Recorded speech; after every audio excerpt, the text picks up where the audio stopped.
like to call this meeting to order of the Town Council on Monday, January 10th, 2022, 7 p.m. here in the McKinnon Council Chambers. First order is Pledge of Allegiance. I pledge allegiance to the flag of the United States of America and to the republic for which it stands, one nation, under God, indivisible, with liberty and justice for all. Roll call. Councillor Adams. Present. Councillor Catrona. Excused. Councillor Daniel. Present. Councillor Dow. Present. Councillor Jovan. Present. Councillor Lazo. Present. Councillor Marquetti. Present. Councillor Ryan. Excused. And Councillor Steves. Present. We have a quorum. Agenda item number 3, consider and accept the Town Council meeting minutes of Monday, December 20, 2021. So moved. Second. Are there any corrections, additions, deletions?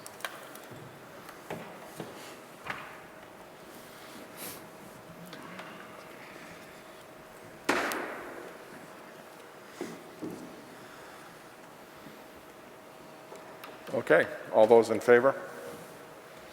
Opposed? Unanimous of all present. Subcommittee reports. General Government is by Councilor Ryan. She's excused this evening. We'll move on to Department of Public Works. Councilor Marquetti. Thank you, Mr. Chairman. We had no meetings, so no report.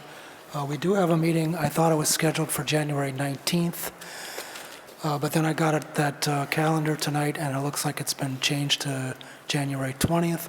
So I will update. As soon as I find out when it is, I'll update it on the town's website. Thank you. Very good, thank you.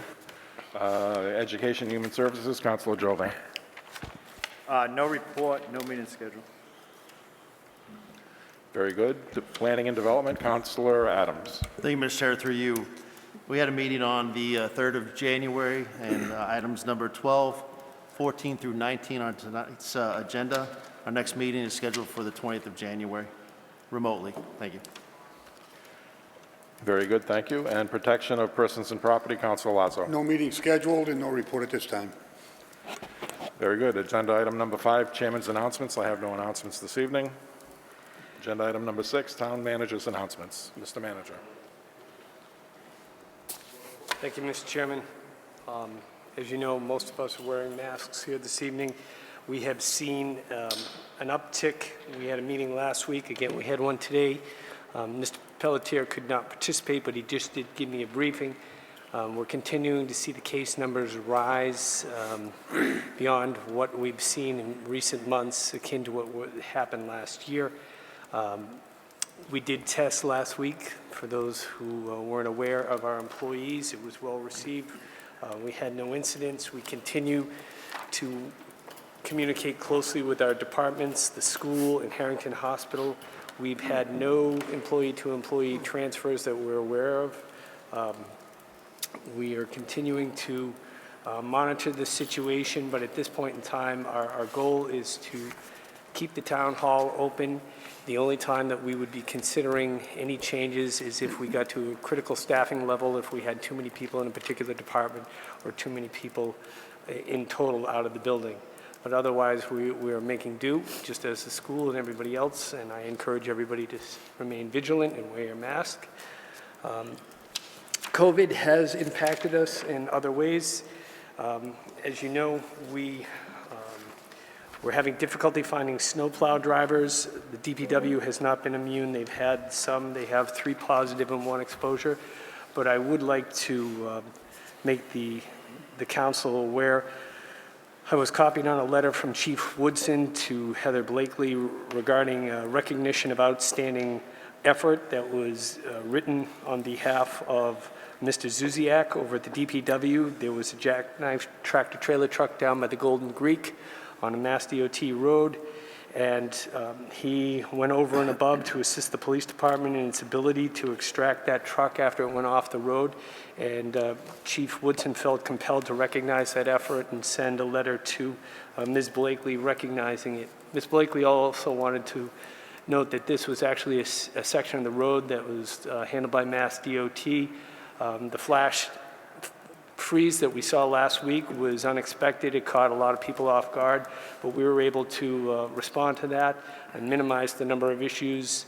The DPW was monitoring the conditions all morning and got out as quickly as possible. The entire staff addressed the conditions everywhere in town, and Ms. Blakely wanted to commend all of them on a great job dealing with the dangerous areas. And it should also be noted that Mr. Zuziak also went out and sanded some other areas after speaking with the chief, and the chief said that he believes that Mr. Zuziak's work did help minimize further accidents and did assist from anybody getting hurt. I also wanted to note that on January 7th, we had that snowstorm, as many of you know. Ms. Blakely indicated that we had 6 inches of snow that was measured in the DPW yard, up to 7.5 measured on Lebanon Hill. They had staff come in to pre-treat the roads. They put several large trucks out on the road. They had to have some temporary drivers that came in from the water department. Some of the contractors that came in were unable to come in due to staff shortages. There was at least one of the contractors' trucks broke down. But she wanted to extend, and I do too, thank you to the school department. We had 5 people come over from the school department to assist. There were some minor issues with trucks having some technical difficulties, but all in all, it was a great job on behalf of the DPW and the water department for assisting. And Ms. Blakely wanted to single out Joel Millette for plowing during the storm. It was the first time, and he cleaned many sidewalks by himself around the town. So again, special thanks to the DPW staff, school department, water department, and sewer department. They were also out over the weekend treating the icy roadways, and although shorthanded, they'll be prepared for any issues that we may have this week. Lastly, on a lighter note, I just want to mention that in past years, as a public administrative official, I have participated in No Shave November. I did not this year, but during the COVID isolation that I experienced around the wintertime, some of you might have noticed, I picked up a little bit of a beard somehow. I spoke to Chief Woodson today, and it's my understanding that all officers that participated in No Shave November made a donation to the United Way of $50 per month. They had a beard. I started in December. It's now January, so I've committed to the chief that I'll donate $100 when I shave this off in time for the MMA conference next week. And that's all I have, Mr. Chairman. Thank you very much. Agenda item number 7, presentation, Second Chance Animal Services by Cheryl Blancato. How do you do? As you know, it's Cheryl Blancato. I'm the CEO and founder of Second Chance Animal Services. We want to thank the town. They were very accommodating to us when we opened up this new facility. I was born and raised in Southbridge, and my father had a business here for 50 years, so it was very exciting for us to open this new nonprofit veterinary hospital here. It's kind of coming full circle for me after being born here. I brought along a little video just to share for those of you who were not able to attend the grand opening. Hey everybody, it's Giving Tuesday. We're here at our new hospital located at 700 Worcester Street in Southbridge. It's closed today. Right now they're open Monday, Wednesday, Friday. So it was a nice opportunity for us to give you a little behind the scenes tour of our new location. So right now we're in the lobby. I'm going to bring you down to one of our exam rooms. This is one of Second Chance's hospitals. It is paired with Baypath Regional Vocational Technical High School, where the students will actually be able to do some hands-on learning experience as one of their classes. So we're going to come on down.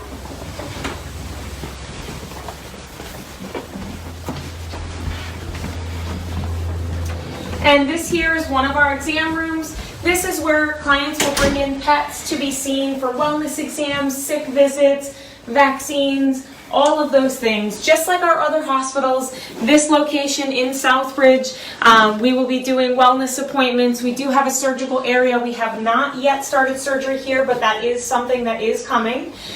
We have a wonderful diagnostic area back here. We do in-house diagnostics, which means that we're able to get your pet seen, get the labs in and run so that we can treat your pet for whatever may be going on faster, which is, obviously a huge help to pets in need.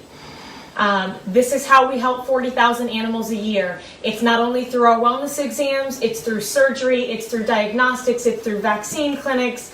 All of those things help us to keep the pets in the community safe, healthy, and happy. And of course in their homes, which is, a huge part of what Second Chance does, is making sure that people have access to affordable vet care so that they don't need to surrender their pet. They have a place that they can go to get the care that they need to keep them in their loving homes. We also have a pet food pantry. We do adoptions. All of those things are a part of Second Chance. So I'm going to bring you down here to the surgical area, the x-ray area. We have wonderful x-ray equipment, state-of-the-art digital x-ray.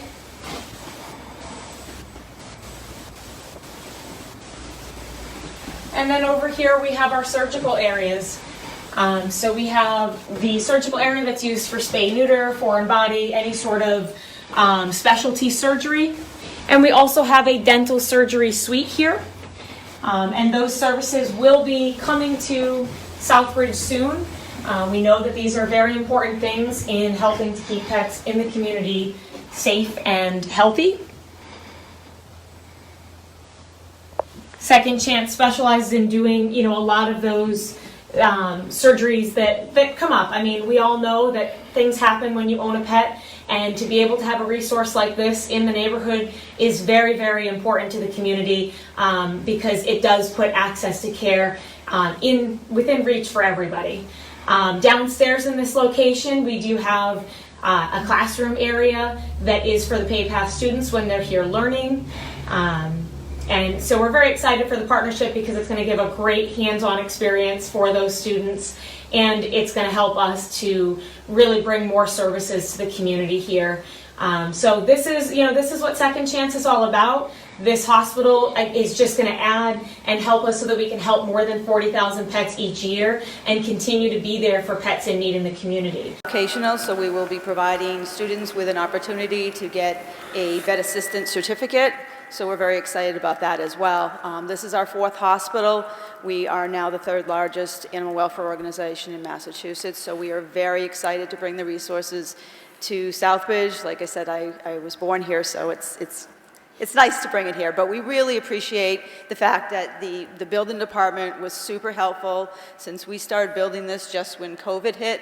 Needless to say, it was interesting. And they were very accommodating to help us so that we could get open, and we really appreciate that. Does anybody have any questions, or I'll sit down? Councilor Adams. Thank you, Mr. Chair. First of all, I want to thank you for everything you guys provide to the community when it comes to our animals, or the veterinary service and stuff like that. I know I have my dog, my boxer, adopted from Second Chance, and we try to donate every year as best we can, especially when you have your silent auction. But we want to thank you again for all the services you do provide to the town and to the community. Thank you. Thank you. Councilor Lazo. Welcome to Southbridge. Looking forward to all the good things that you're going to bring to the town, as much as maybe the town will bring to you. Just a short story. My father was a big advocate of your hospitals.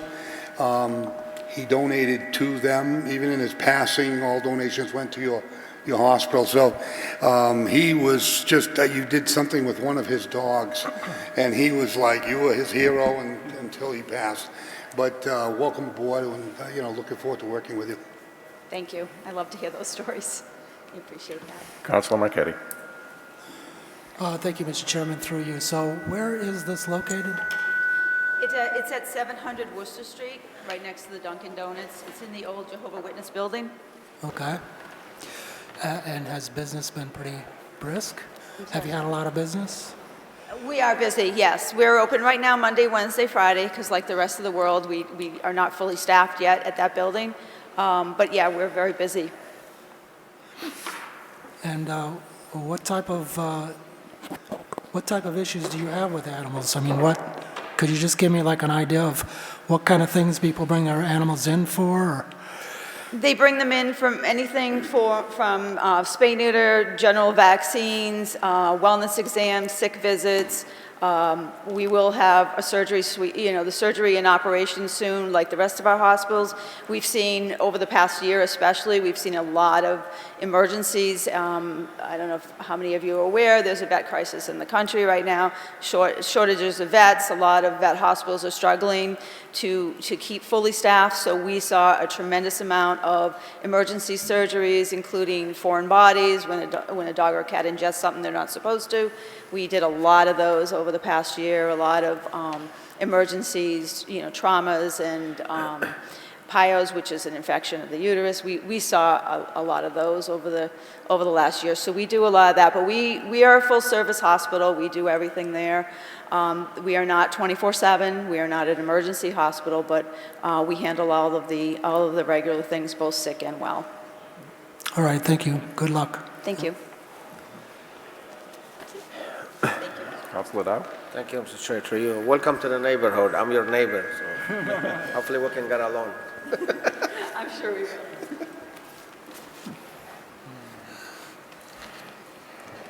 I'd like to say thank you on behalf of the council as a whole for your being here. You're providing a wonderful service to the town, and you're also providing a service to our students as well, and I appreciate that. You were able to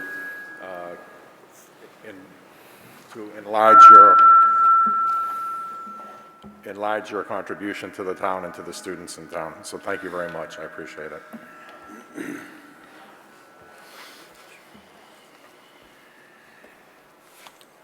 Okay. Agenda item number 8, Citizens Forum. Are there any citizens in the audience that would like to address the council about an issue not on the agenda?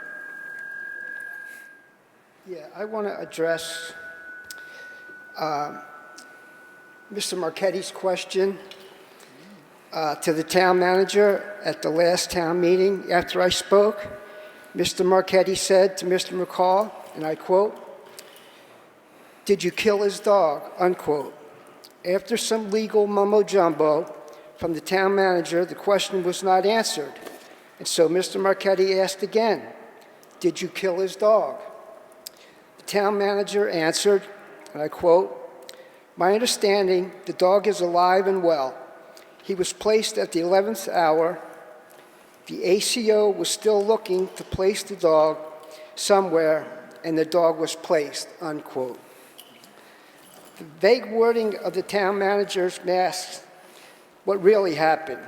Here are the facts.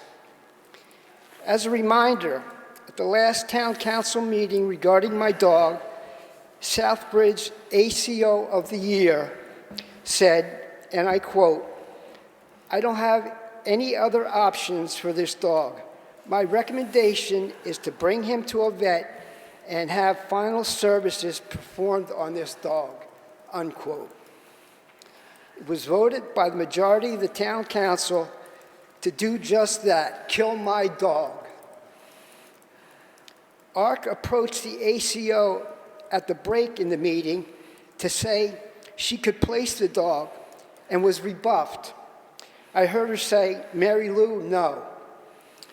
We therefore had to go through my attorney and put ARC's action into play. ARC found placement in 4 hours while it took the, quote, ACO of the Year 4 months of, quote, trying very hard, unquote, to find placement when she knew all along ARC was there to help. My dog was then used as a pawn to get me to sign a 5-page agreement with some very severe accommodations. Number 1 was that I would not sue the city over this atrocity. Number 2, that I would never be allowed to visit or see my dog again. Number 3, if the dog so much as scratched anyone with his nail during the transfer could not continue and the dog would be killed. I could go on and on. What kind of person would write into an agreement that I never visit or see my dog again? The lawyer surely didn't put that in there. No, that was recommended by the ACO. Do you still want to say this wasn't personal? That this was just following the law? I don't think so. It was very clear if I didn't sign this agreement, my dog would be killed, or as the ACO said, final services performed. So when I wear this shirt that says, Southbridge killed my dog, it is the spirit of what happened had ARC not stepped in to save this dog, despite being rebuffed and ignored by the ACO. It is what would have happened under the leadership of this town and under the ACO. I said in one of my last talks, ARC did in 4 hours what the ACO of the year could not do in 4 months. Find placement for my dog. A broken dog, by the way, made so by 4 months of kennel confinement. The dog we got back was not the dog taken from me. Southbridge killed the spirit of my dog, the spirit in my dog, excuse me. And Southbridge killed the spirit in me. So this shirt symbolizes that. The town did nothing to save my dog. ARC did against the wishes of the ACO. The ACO would have, quote, performed final services even with ARC's plea to help, had it not been for my attorney being the go-between. And if it were not for me signing my legal rights away, among many other stipulations in agreement, you would have killed my dog. So no, Southbridge did not kill my dog. Southbridge killed the spirit in my dog and used my dog as a pawn to get me to sign an insane 5-page agreement. Southbridge would have killed my dog if it were left solely up to the ACO and majority of all you. Because the ACO could not and did not find placement, ARC did, and had to beg, borrow, and steal and jump through hoops to get my dog out of this town alive. This is not hot air, as Mr. Lazo said. I quote, let him blow his hot air off and let him go. This is fact. So this shirt is not a lie. It tells what the majority of you voted to do to my dog. Kill my dog. What the ACO recommended was kill my dog. It represents the condition of my dog when finally released, and it represents what we had to do to get that dog out of the back door in spite of the ACO and the town council. So let's be clear, Mr. McCall, the ACO had nothing to do with helping to place this dog. In fact, the ACO would have killed my dog even with ARC's willingness to help. What does that say about the ACO of the year? So I hope that clarifies the town manager's clever wording of what happened with the dog. The fact that the dog is alive had nothing to do with the ACO. We had to work in spite of her to get that dog out of this town alive. Regarding an issue not on the agenda for this evening. Scott Lazo, 36 Ellis Road resident, born, raised, educated in the town of Southbridge. It was quite a performance, what we just saw. A lot of bold-faced lies. If this gentleman would have done what he was supposed to do, it would have never came to the point of lawyers. But usually when ignorance prevails, the lawyers get involved. When the lawyers get involved, everything breaks loose. Everybody's standard is different. Everybody wants to live by a different word, pivot on a different word. But the bottom line is the dog's not dead. He can walk around with his shirt all day long, and I do like the color of it. It's my company colors, maroon. But the thing is, when you violate the law and you unmuzzle a dog in a child's recreation area, as a counselor, as a resident, as a father, it's just not right. He doesn't see it. If a child was ripped apart, then what was he going to say? Oh, geez, I'm sorry. Well, we're just a little more proactive and preventative, and the law shows that if you have a dog that is acting out like that, that goes into Cumberland Farms and wants to start growling at everybody, bite a resident. And then after, when you are directed on how to handle this dog with leashes and muzzles, he ignores it like he's higher than the law.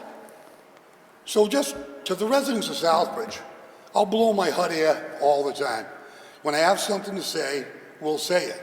The bottom line is, the dog is not dead.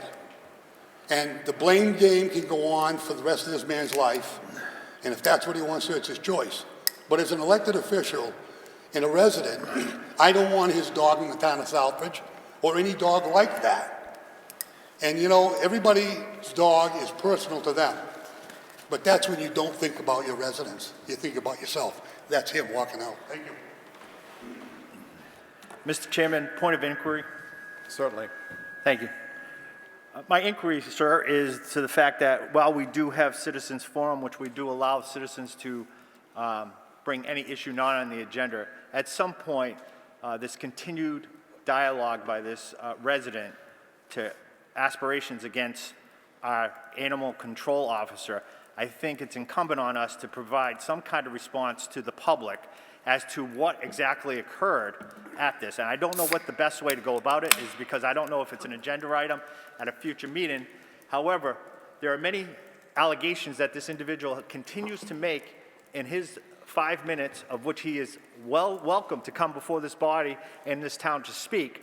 However, when he puts his alleged facts on the table to the public, at some point as a public body, we should have the right to respond and lay out exactly what transpired in this matter. We had 2 days of hearings, one of which went 4.5 hours, of which he was duly represented by an attorney to provide him guidance, of which we were provided attorney guidance, and came up with an agreement at some heated conversations between this council, a divided council, about whether we were going to deem that dog a dangerous dog or a nuisance dog. So at what point are we able to provide these facts to the public that we gave this individual a multitude of opportunity to fix the problem? He chose not to and violated the spirit of the agreement that we had. How do we get to the public the fact that our colleague and Vice Chairman, Councilor Adams, went and visited that dog? How do we get this information out? I asked that on how we do that, and I look for your response at a future meeting. Thank you. Very good. Anyone else regarding this topic? Any other citizens on any other issue?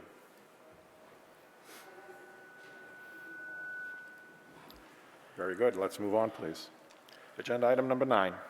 Vote to confirm the appointment of Rachel Carney as Principal Assessor for a 3-year term effective January 24th, 2022 through June 30, 2025, upon successful completion of physical exam and state ethics training. So moved. Mr. Manager.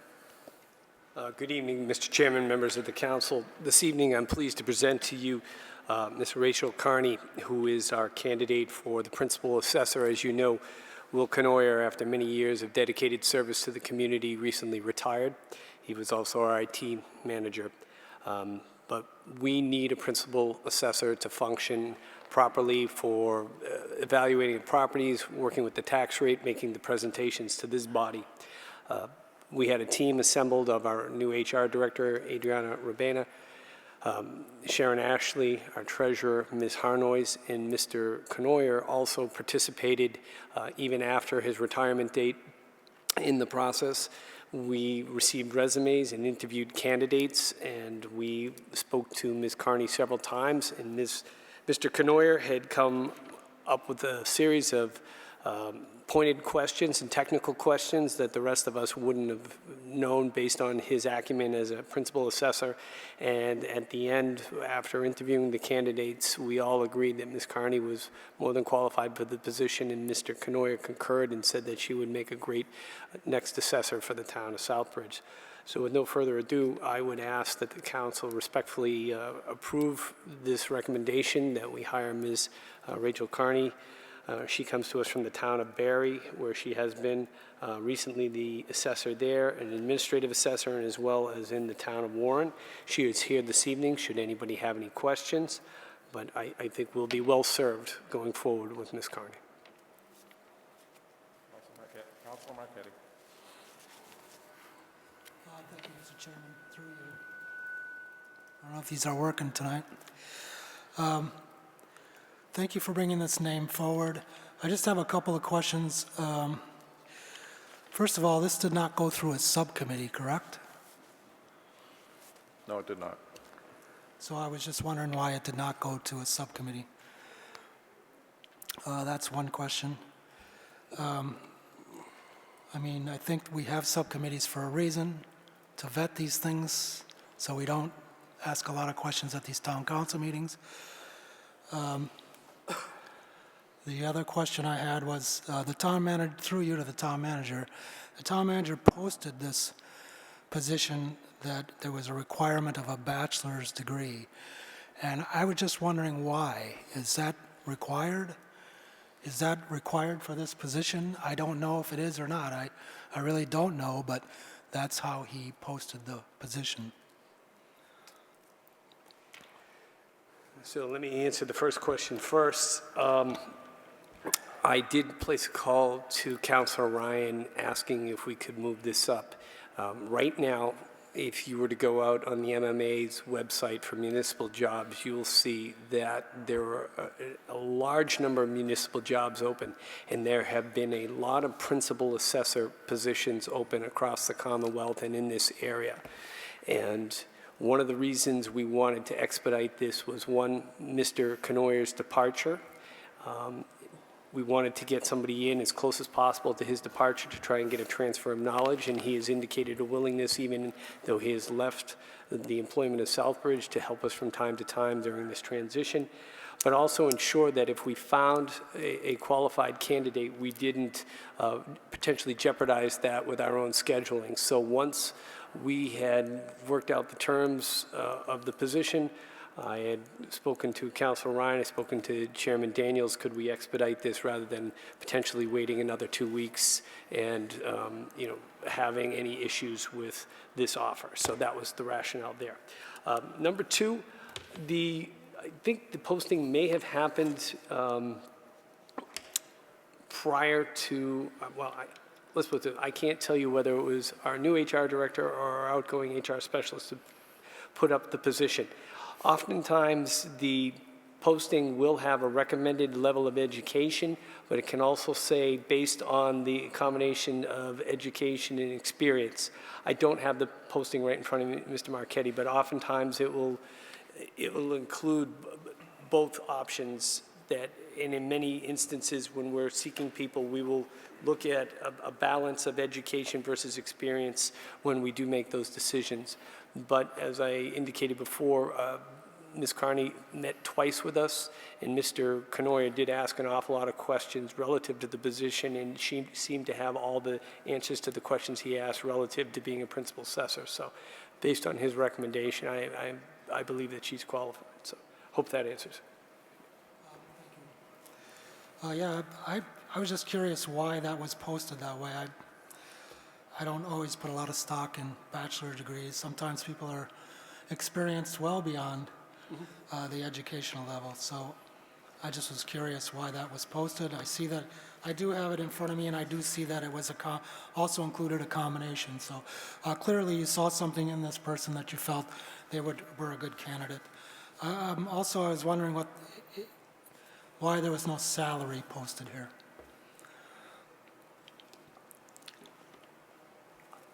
As I said before, I do not have the posting right in front of me here this evening. I'm sorry I didn't bring it with me, but I believe we are starting at based on our salary schedule, we are starting at an appropriate level. We have typically 5 steps with a position, and we try to bring people in according to their experience level, but generally when we post at step 1 of the salary.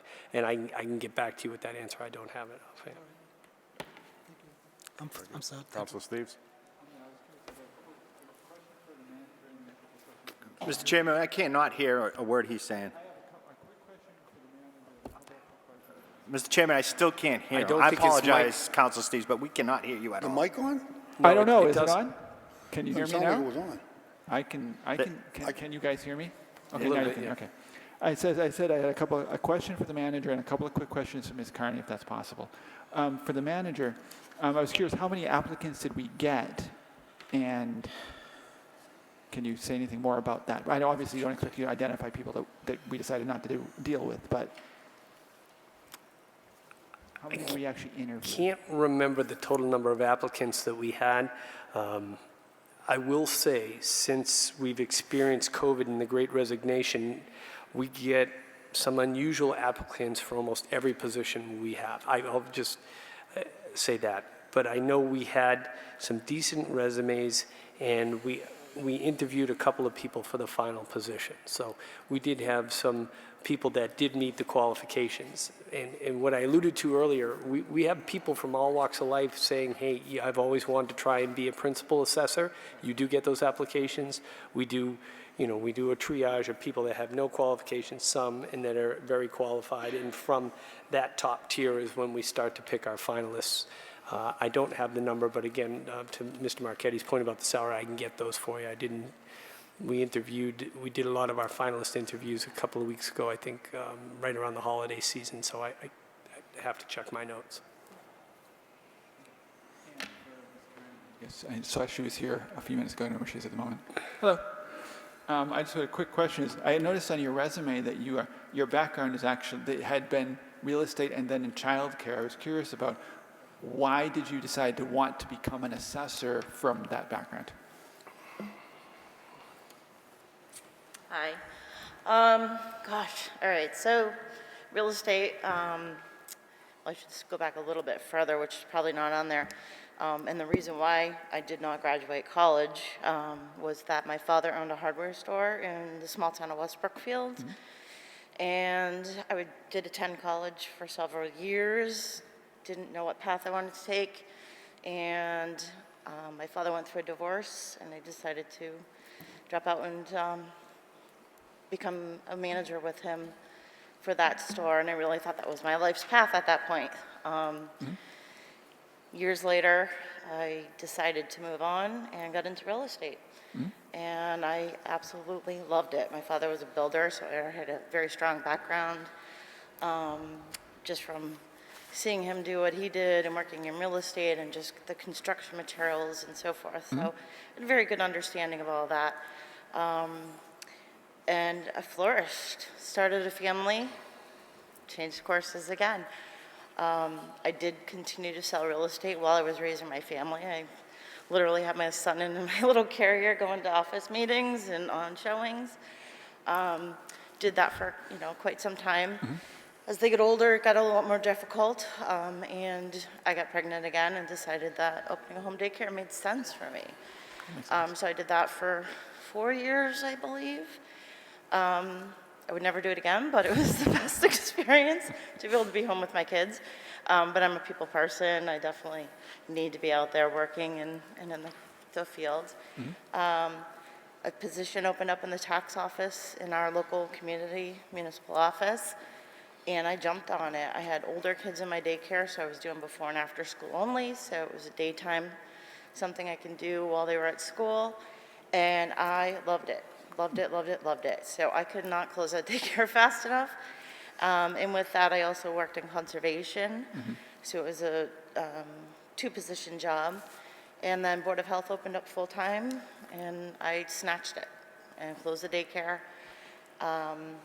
Became very good friends with the assessor, and she knew of my background, and she just really felt that I would be great. She knew she was getting ready to retire, so took me under her wings and just started showing me the ropes and explaining what she does. And I tell you what, it's the best thing I've ever done. It's fascinating. I've been doing this for 4 years now. I learn something new every single day.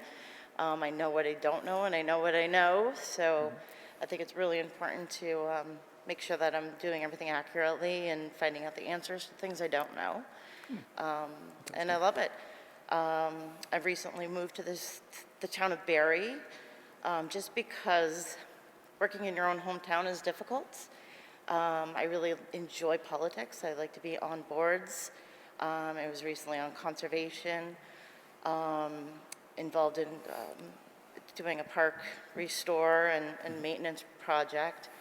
And I would like to join the Board of Assessors in our town eventually when a seat opens. But you can't do that if you work there. It's just a lot more challenging.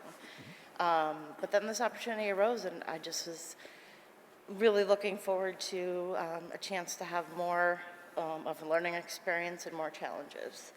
So I'm really excited to be coming on board. Well, thank you. Welcome aboard. So. And the other question I had was, presumably when you were talking to Will during interviews, he brought up some of the concerns that he probably has seen. What issues do you see here that you would like to work on? Well, not having been in the office yet, it's hard to say exactly what needs to be tackled. Obviously, just making sure that we are, getting our inspections completed and that we have accurate information on our record cards is really critical. Yeah, I noticed in the paperwork here, you mentioned specifically trying to organize a final inspection requirement for certificates of occupancy, and that had kind of been rebuffed because it's not a state requirement. In the town that I'm currently in the town of Warren, where I originally started, I had a great relationship with the buildings inspector. So as soon as he had a certificate of occupancy request coming in, I would get a call. We were a sign-off, so we were trying to get that done in Barry, but unfortunately the building department just didn't want to cooperate. So I'm really excited because even though we're not a sign-off on the permit here, my understanding is that we actually have a working relationship with the building department and the fire department to do those inspections, which is just crucial. You can't just do a drive-by. You need to be in the properties as much as possible. So. Okay. Is there anything else you'd like to say about what you see? I can't hear you. Is there anything else that you would like to say about what you see in your initial connection to Southbridge? I grew up in this area, so I feel like I'm familiar. I love that it's a city, but with a town feel, or town with a city feel, vice versa. I just feel like this is going to be a great home for me. So. Okay. Yeah. Well, thank you for applying and welcome. Welcome to town. What's that? I said thank you for applying and welcome to town. Thank you. Thank you. Councilor Lazo. Are you a Democrat or a Republican, independent? What do you? I don't have to answer that, correct? I'm just being my wise self, Councilor Adams is looking for me to say something, so I had to ask.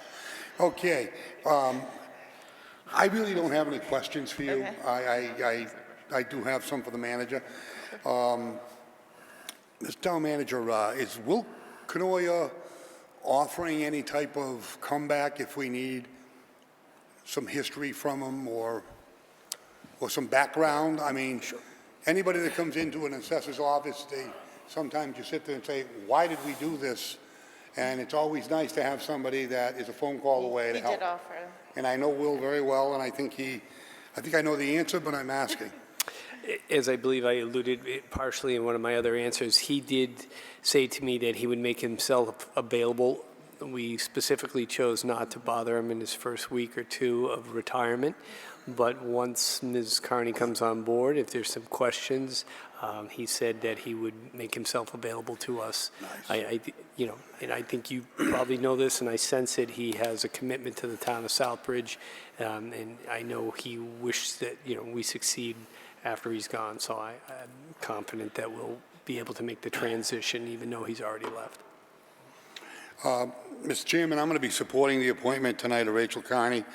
I think in my first reading of her resume, I would love to see her move to Southbridge. As you all know, that, has always been a driving point with some of the appointments. But that aside, I think Rachel Carney's life path challenges are shown through her resume as far as climbing the ladder in the assessor's world. knowing the job market, understanding the economy, when you look at somebody that's been the assistant assessor, administrative assessor, it would be a natural progression for her to be the principal assessor in the town of Southbridge. Do I think she has all the answers the first day? Probably not. That's the reason why I asked about Will Canoia, because he has the history. And having the history is, as we always say, is very important getting into a department.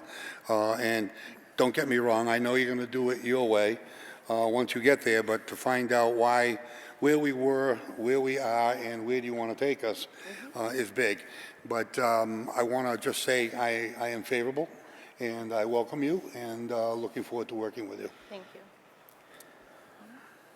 Councilor Jovan. Thank you. Through you, welcome to the town of Southbridge. Look forward to working with you. And I'm sure that it's going to be a good learning curve and experience. This question really is through to the town manager. Just as a comment, I was able to find the ad on the MMA, and it does say that a bachelor's degree was required. And I think this is another example, I think, with the new human resources department that we have, is some of those times when we post things, and I'm just going back on history, because I don't necessarily believe that requiring certain degrees makes best candidates. There is life experience, there's history that you have, and I think that's something where we look at postings as to a guide, but we need to be careful of where it says required and like that, because we had that years ago with the fire chiefs posting and all that, and I think there's no doubt there's qualifications, and you have a vast wealth of personal experience, and maybe I never finished college until 35 years later with my daughter, so there's always time. So, but was successful as a police chief and stuff. So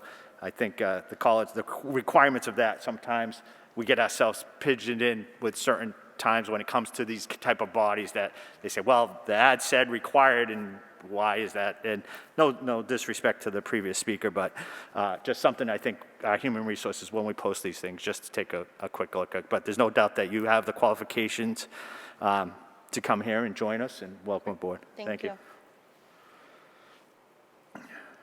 Anyone else? Very good. All those in favor? Anyone opposed? All right. Unanimous of all present. Welcome aboard.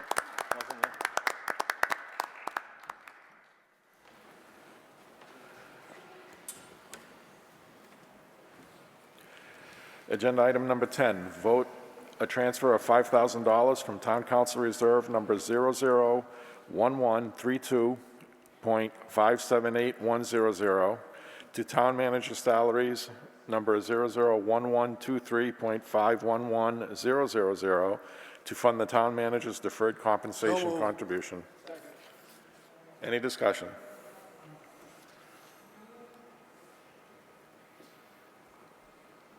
Very good. All those in favor? Opposed? Motion passes.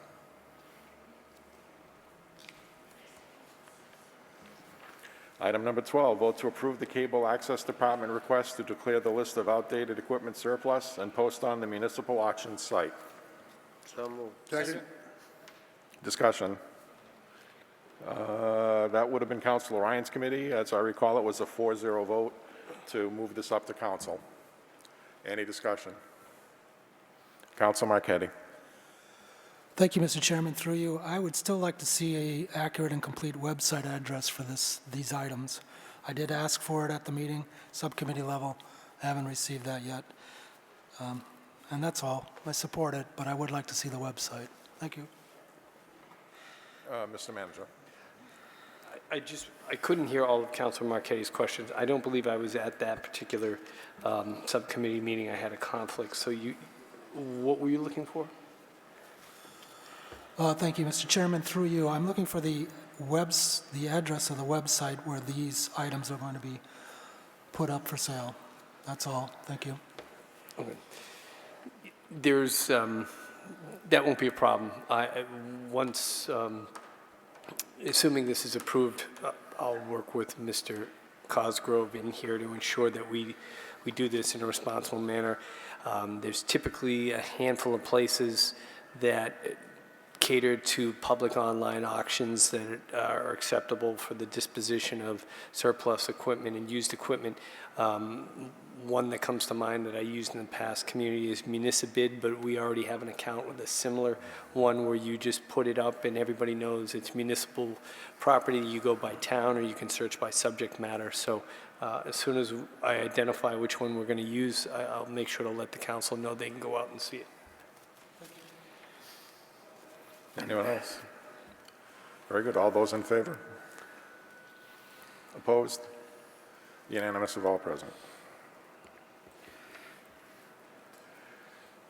Item number 12, vote to approve the contract curbside services option contracted by the municipality for the town of Southbridge to commence upon the expiration of the current solid waste contract with Casella and allow the town manager to sign all related documents.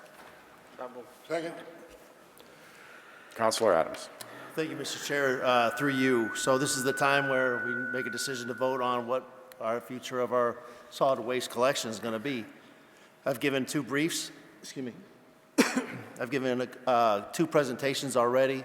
Provided the presentation not only to the public via social media, but also to the councilors through soft copy.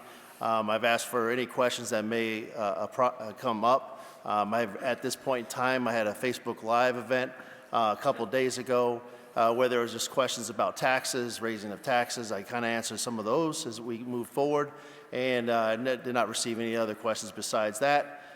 So at this point in time, I'm willing to answer any questions you may have before the decision to vote to move forward with this or not. Councilor Marquetti. Thank you, Mr. Chairman, through you. Some of the things that we talked about when I was on the committee was that with this contracted collection, we had three options. We had a contracted collection, the same as we have now. We have an independent option where everybody's on their own. And then we had a municipality option where the town would take over the garbage collection. And as a committee, we voted to go with the contracted collection as we have now. And some of the pros were that, well, we have the infrastructure in place, we have the toters, and there'd be no delay in the service. Some of the one of the cons was funding source. We didn't know exactly what it was going to cost because there were different things that you included, like are we going to have a weekly pickup? Are we going to have recycle? Are we going to pick up the municipalities' dumpsters? Bulk yard waste pickup?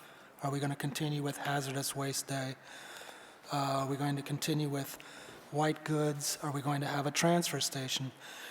And then the question became, how are we going to fund this? Are we going to fund it through taxes? Are we going to fund it through an enterprise fund? Now, the tax base all would be required, correct? There would be no opting out if it was a tax-based. There would be no opting out, right? To answer the councilor's question, yes, taxes, everybody will be required to provide the taxes. Now, the reason why I think that the committee voted that would be the way to go is because as one of the garbage haulers said to us, the more that you have participating, the less it would cost. So if you start letting people opt out of it, then it would cost more money because you'd have less. Now, I know that you said the town's estimated a 5 to 8% tax increase. That was the estimate, and a possible 2.5 override. But there were other fundings that we never really looked into. For instance, there's other funds that this town has, like the landfill royalty fund. It's sitting there. I don't see why we don't use that for this type of thing, at least for the first year to get it up and running. There's also money sitting in there for real estate sales, marijuana money, CDBG. I don't know if we can tap into all of that, but just to look at taxes only, a tax increase without looking at those other things, I think that's something that we should look into. I know you estimated It could be 1.2 to 1.6 million, but it could go higher the first year, depending on what we want and what we need. Tipping fees, if we do a transfer station, we could throw in a pay-as-you-throw. With a new hauler, I believe you said, because someone like Waste Management, they would have to buy all new trucks. And I never understood that concept. Why would we have to pay for the new trucks? Well, it'd be part of the contract when we go out. So to answer that question, that's where on my presentation, we went as high as $2.65 million as well. So that was part of it. It was a rough estimate, what it would cost if we ended up having to buy $750,000 vehicles. Those vehicles would belong to the town of Southbridge at this point in time. All right. Whereas if we stuck with Casella, they already have the trucks. Correct. But the problem that I had with Casella is that we have history with them. Correct. So that could be a pro or a con. Right. Now, if we did an enterprise fund, not all would be required to participate. We could still have a contracted service, but instead of coming out of the taxes, it would be like a water and sewer bill. It would be a utility bill, just like, yeah, correct. So let me explain something real quick, and I asked Ms. Anna to come up with some information as well when it came to enterprise funds. So we have multiple, and not to cut the counselor off, if you want to keep going, go ahead, and I can come back. Okay. So if you take a look at the presentation, we have two methods pretty much to pay for a contract collection. One is taxes, and that means everybody's going to be paid. Now, when it comes to an enterprise fund, you'd have to add sources probably to the assessor's office, a few others, because it's another enterprise fund that comes through. They also have the option to opt out, which we estimated between 10 to 20% could or even more opt out of down the road, which would cost the taxpayers more money because the more you have, the more buying power you have. So if they get out of they decide they want to go with another hauler than the one that we have, that cost is probably going to go on to the users down the road. So one thing we kind of brought up was I do know we didn't vote on a funding mechanism on the committee, but I do know the majority of the committee stated that they would like to see the taxes at this point in time. So hopefully that kind of answers some of those, through some of those out there. Yeah. Okay. One of the things that I was thinking about, just looking at how other communities that have like enterprise type funds or where everybody's on their own, is some people have said that they have to pay for their toters, and then if they decide to cancel the service, they have to pay for them to come and take the toter away. So there are other fees involved if you opt out and you go with somebody on your own. Also, if there's any kind of service problems, like if they don't come and pick up your garbage, well, then the residents are left to deal with it on their own if they opt out and go with somebody else. So in the long run, I thought that it was probably more costly to those who cannot opt out, as the more participate, the cheaper the cost. So the motion tonight would be, it is for the contract itself, not so much the funding mechanism, which we could always amend. That's the decision of the council if they'd like to make a decision this evening. But you're right. If they do enterprise fund and I decide to opt out, then it's on me. It's my responsibility with my hauler that I have a contract with to follow up with them, and not so much the town itself. Another thing is when we talk about the tax and the enterprise, it becomes more actually, if the town council were to vote tonight to go contract, it is more expensive to go with an enterprise fund than it would be to go with taxes. I believe the taxes were based on last year. I do know Mr. Knoyer had left, so we really didn't have that 22-year base, whatever fiscal year it may be. This year was it 23? So we didn't have that at the time. I believe it was about 215,000, even up. It was like 217 to $288 based on average home cost of about $215,000 average home cost. Now that being said, somebody that over that you're going to be paying more in taxes. but that's because of the value of your home, so. Okay. I did look at some other towns too, and I think there's other issues as well, as like, you can't all pay monthly or quarterly. Sometimes they require you pay 6 months in advance. So it is quite a large fee to go on your own with a private contractor, plus more trucks on the road. And I know that's not what we're voting on tonight. I just wanted councilors to keep it in mind. But that's all I have. Thank you. Can I just caveat of what Councilor Marquetti real quick? When we look at, even if let's say you go tax base, right? You're still going to have to pay for bulk pickup unless it's added into the contract with the hauler. So that would be obviously negotiations with the contract itself. By law, there is no requirement to go with a 3 bids or anything like that. It's not a requirement, but the smart thing to do is to go out to as many people as you possibly can to get the best price with the best product. So that's one thing. The enterprise fund, and I know I don't want to, Miss Anna, if you want to get up there, if you don't mind, Mr. Chair, but with the enterprise fund, the issue is the ability to opt out of this, and that's the key, because the less people that participate in the contract through the municipality, the more expensive it's going to be, because you have those that plan on opting out. Now, Councilor Marquetti had brought up other fees. Now, if you talk about tax levy and stuff like that, we just don't have enough money within the tax levy, nor do I think it's fiscally responsible to depend on the tax levy, the remaining amount of the tax levy, because last year we had $400,000, but this year we had $900,000, and then next year could be another down to $300,000. So we don't have a lot of room to take from that, and I don't think it's smart, especially if there's emergencies down the road where town council may have to act on that. You would have to do a 2.5 override. So to make sure it's all covered for that entire, just in case. I believe the town manager had brought up some things when it came to the enterprise.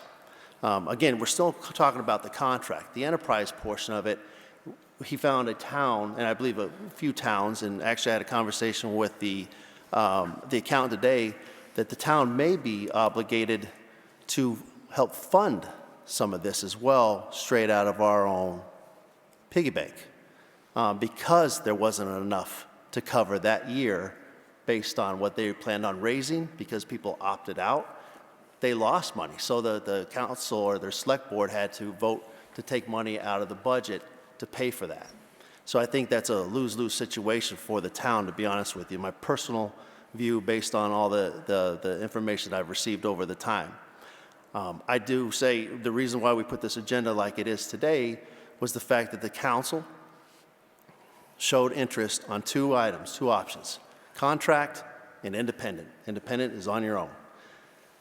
If the council were to vote this down today, that means it's going to independent come April 2024. If it votes for it, we have to figure out the funding mechanism at that point in time, and a ballot question. The ballot question has to go to the people because it's an override. So I don't believe in enterprise fund. I know I'm jumping places to places, but enterprise fund, you don't need that ballot vote, I don't believe. So, but a 2.5 override, absolutely you have to go, and it would have to be on the June 14th, 2022 local election. Just a caveat of some Councilor Marquetti, just to add to that as well. Councilor Lazo. There's a lot of discussion on funding, and I understand what everybody's saying. I'm not sure that's what is going to be voted on tonight. Unless the town council wishes to amend that, and I'm prepared for that as well. I am in favor of curbside pickup. We're a community that's a little different. We have the 2-family and 3-family houses. We have curbside pickup. We have a Senate core that is a big desire for curbside pickup, along with our single-family homes. I know some of the neighborhoods, if we didn't have curbside, I'd be worried. So for myself, I'm voting in favor of it. I think further discussion on how we fund it and a lot of the information that we're getting here tonight is important. But again, I want to thank the committee. I mean, for doing a great job. It's a lot of work, behind the scenes that nobody sees. And it's an issue that everybody needs. And if you look back on the political history about overrides on trash, it passed the last time. We couldn't get a school passed back then, but we got the trash passed back then. So back in the late 80s, people had that concept of picture your town without curbside pickup. And that's when everybody seemed to lean towards that. So I think that's where we're at a crossroad now. Tonight I'm going to be voting yes. If it's amended, we can deal with it. I think we need to, as Council Adams says, it's time to move forward on this. Enough talking and working. I mean, you put all the work into it and what we have in front of us. I think we need to make decisions whether they're popular or not. Thank you. Council Steves. Thank you, Mr. Chairman. I was also on the committee with Councilor Adams and Councilor Marchetti. And I think this is one of the things that I don't recall us really discussing a lot of, was whether or not we would keep the 6 family homes as the limit, or would we include them as well? And that would obviously increase the cost if we wanted to do that. I don't have a problem with it personally either way.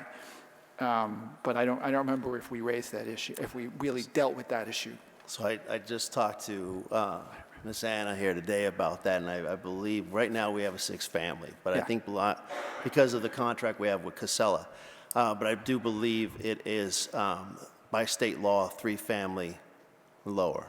Okay. It's not, so I think we had that discussion. That was one of those arguments, well, I wouldn't say arguments, something that we'd have to address later on, and maybe depending on the contract that comes through or the proposals that come up. And is that going to cover it? Because it's a mixed use, right? Is that what we? Well, mixed use is those buildings that have businesses and apartments. Okay. Right. But it only qualifies for the residential portion of those Correct. buildings. Okay. Yeah, I knew that. Okay, thank you. So I was thinking that, I was in favor of the concept back then. One of the things that and I still am, I do think that one of the things that we need to do when we go forward while we're figuring out the contract details and those kinds of things, and that's probably more the manager's issue. But I think we need to take advantage of the time going forward between now and whenever we do this, that to encourage people to reduce how much trash they actually produce. Because that'll help us save on the cost of the project, of the program itself. And that, I think we need to make a serious effort to, I like the idea of pay-as-you-throw, and to make some serious encouragement for conservation as much as we possibly can between now and when the Casella contract runs out in '24. Also, just to clarify, earlier, Councilor Adams, you said that the $2.65 million higher for startup would be we're buying the trucks. I don't think we'd be buying the trucks. The company would still own the trucks. We wouldn't own them unless we were to do it as a municipality collection system. Then we would own the trucks. Let me clarify real quick. You're talking about additional costs in there somewhere that's going to cost you obviously administrative costs and all that kind of stuff, buying the vehicles. And I apologize, misspoke. It wasn't that they're personally ours. Yeah. But they are kind of personally ours. So whoever we contract through, truck 1 and number 2, and say they have a fleet of 5, 1 and 2 belong to Southbridge and Southbridge only. Now, they'll utilize those trucks if an emergency happens, because maybe number 3 that belonged to Charlton will come over to Southbridge and help out, replace number 2 at the time. So in a way, they kind of are our trucks. They're dedicated to our town. We don't really own them. Just wanted to clarify that. But it's a good point. Thank you for that. Yeah, I guess that's it at the moment. It'd be interesting to see exactly, once we figure this out, we'll figure out exactly, I mean, a lot of stuff obviously that we want to see in the contract we've kind of discussed because it's already in the Casella contract, and we may want to obviously tweak that because of various issues, including some of the stuff that Councilor Marchetti pointed out about our dealings with Casella over the years. So that going forward, that's going to be a kind of an interesting discussion, let's put it that way. Anyway, it's time to get this done, so we need to get it done. Very good. Councilor Dow. I think the four family too, it's not a commercial. The only, I believe the 5 family and the 6 family, only they have to provide their own, right now, dumpster. Anything 4 family unless the town is picking up. So 6 family, according to our contract with Casella, is 6 family less. But state law is 3, at a minimum. So in the future, it's going to be anything above 3, it's going to be provide their own.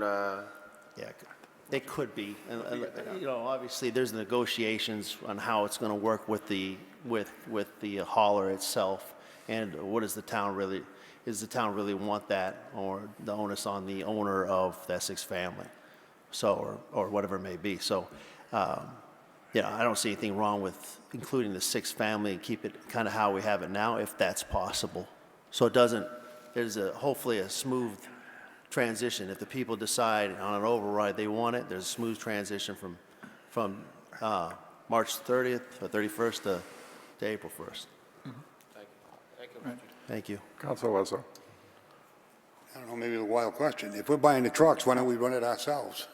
Okay, so that's a really good question. So option number 3 was municipality trash pickup.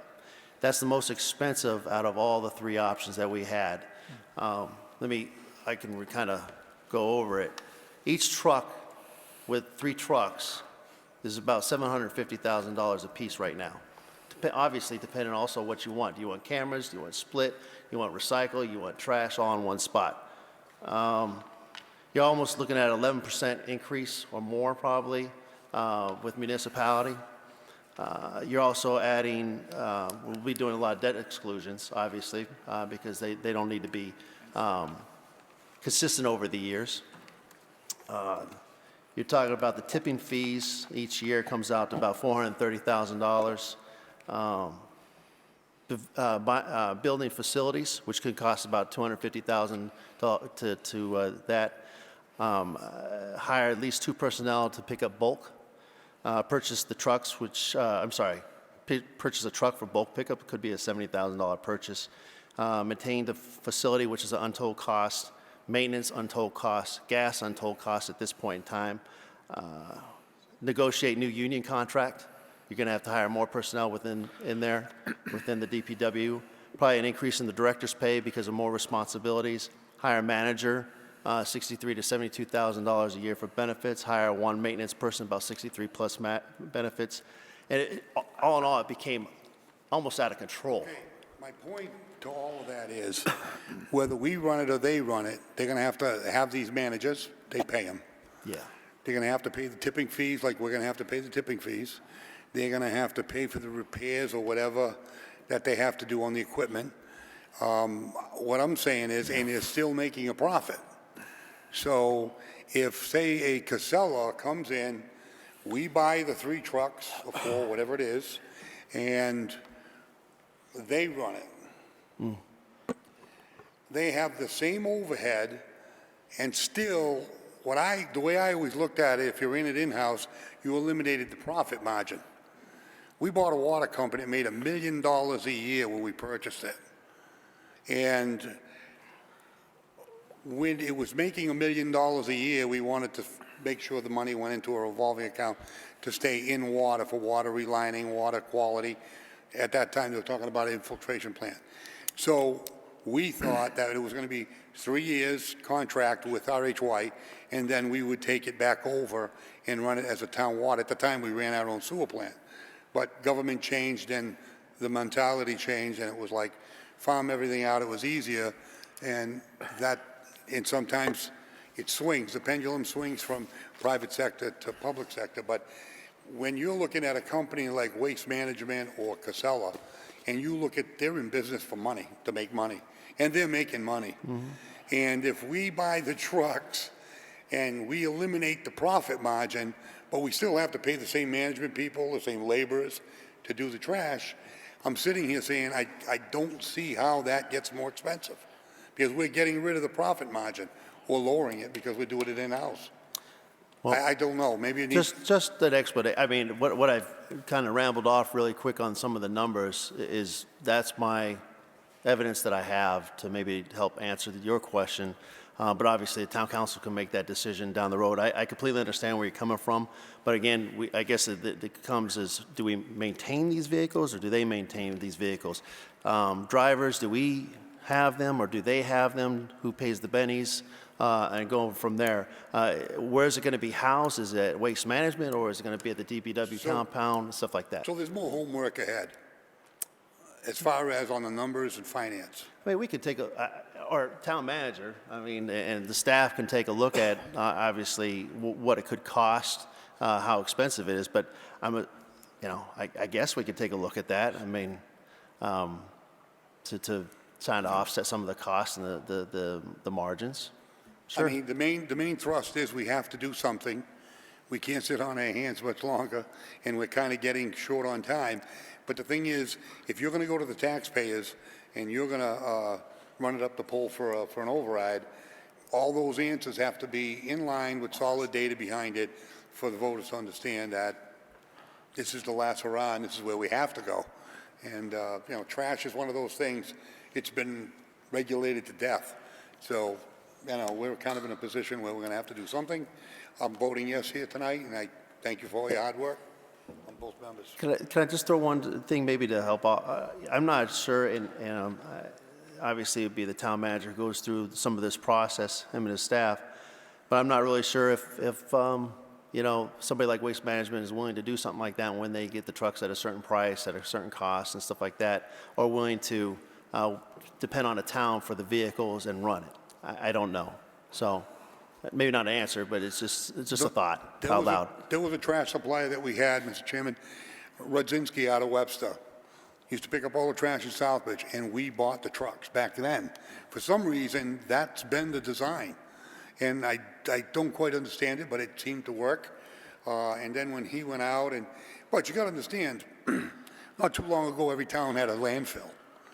And some of them don't have liners, then you did get liners, and then, they regulate, so now we're in a different atmosphere and a different society as far as landfills. So I think it's a good question that's brought up. Obviously, there'll probably be a quick answer, turnaround answer for it, but I think that's a good question you brought up, though. Thank you. Thank you, Mr. Chairman. Councilor Dow, then Councilor Joanne. Thank you, Mr. Chair. I think, Mr. Lazo, the difference will be the wage, the union wage. Casella don't have to pay the union wage. They can pay somebody $20, $25 an hour, but town of Southbridge, they're going to pay $40, $50, $60 an hour. Have to go with the union wage, I think. That's the difference, a little bit, the profit you're looking at. Thank you, Mr. Chair. Councilor Joanne. Thank you.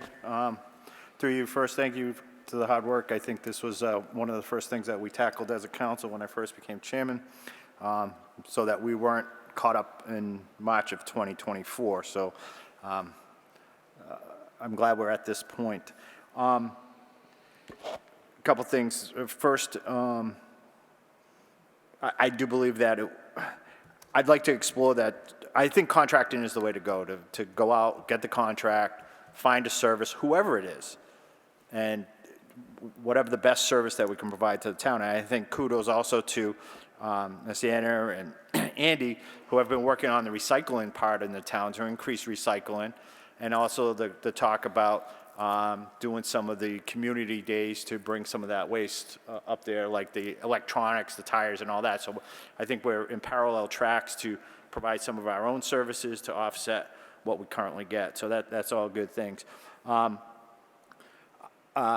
I'll support the contracting, and I think at that point, once we get to the financing, I guess, I just have a concern about whether it goes on the ballot for an override this year or next year, because we're not going to fund this, whatever we do, until March of 2024, which is only going to leave 3 months left of and I'll leave that to the manager to figure out the timing with the finance department, because granted, if it fails at the ballot in 2022, then you have another shot at the apple.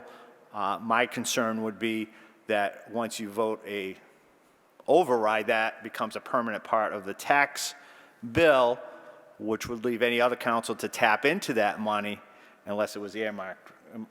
So, you know what I mean? So I think there really has to be a financial plan, and no doubt that this town manager and the finance department will work that out to see what is the best timing to get that in, because the biggest impact probably isn't going to hit to the taxpayer until FY probably 25 for a full year of funding on that. So we have time to ramp it up as well to the taxpayer, that this is where it's going to be coming down.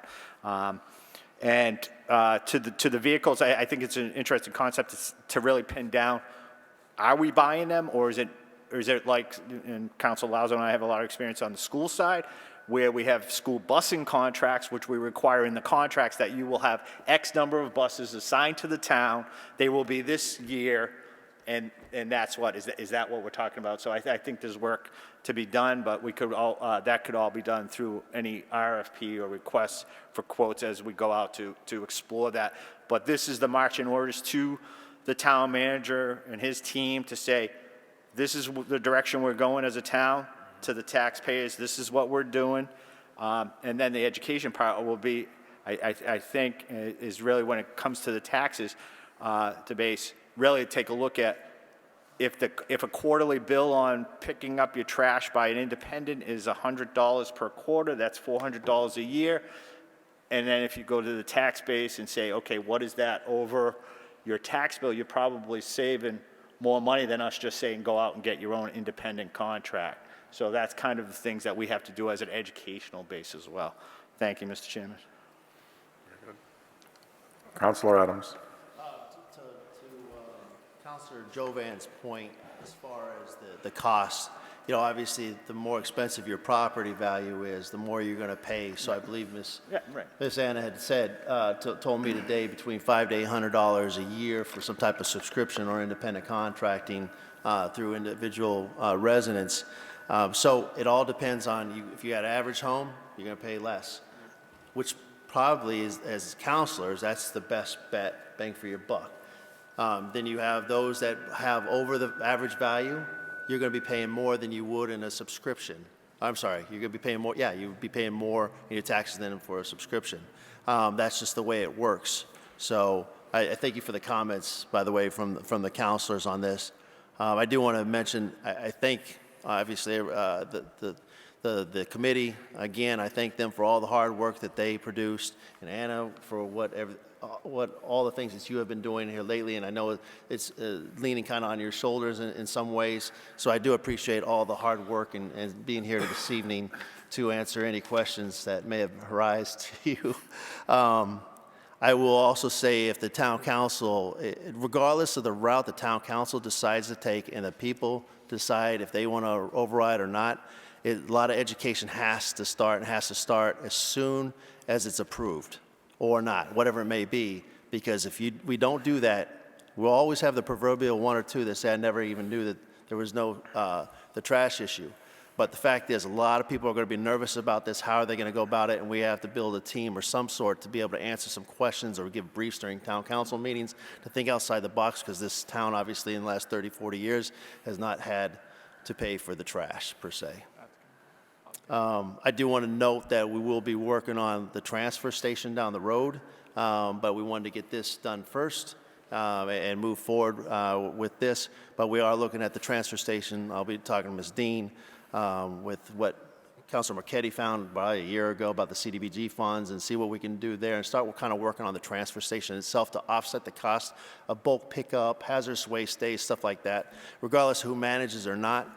And lastly, what I've been hearing here is that the council, let's just say what I'm hearing is the council's in favor of the contract option, but I'm also hearing that they're in favor of the funding option of an override. A question to the people. Am I wrong there? I don't know. I don't mean to ask questions of the council, Mr. Chair, but yeah. Councilor Joanne. Well, thank you. Through you, I think it goes hand in hand.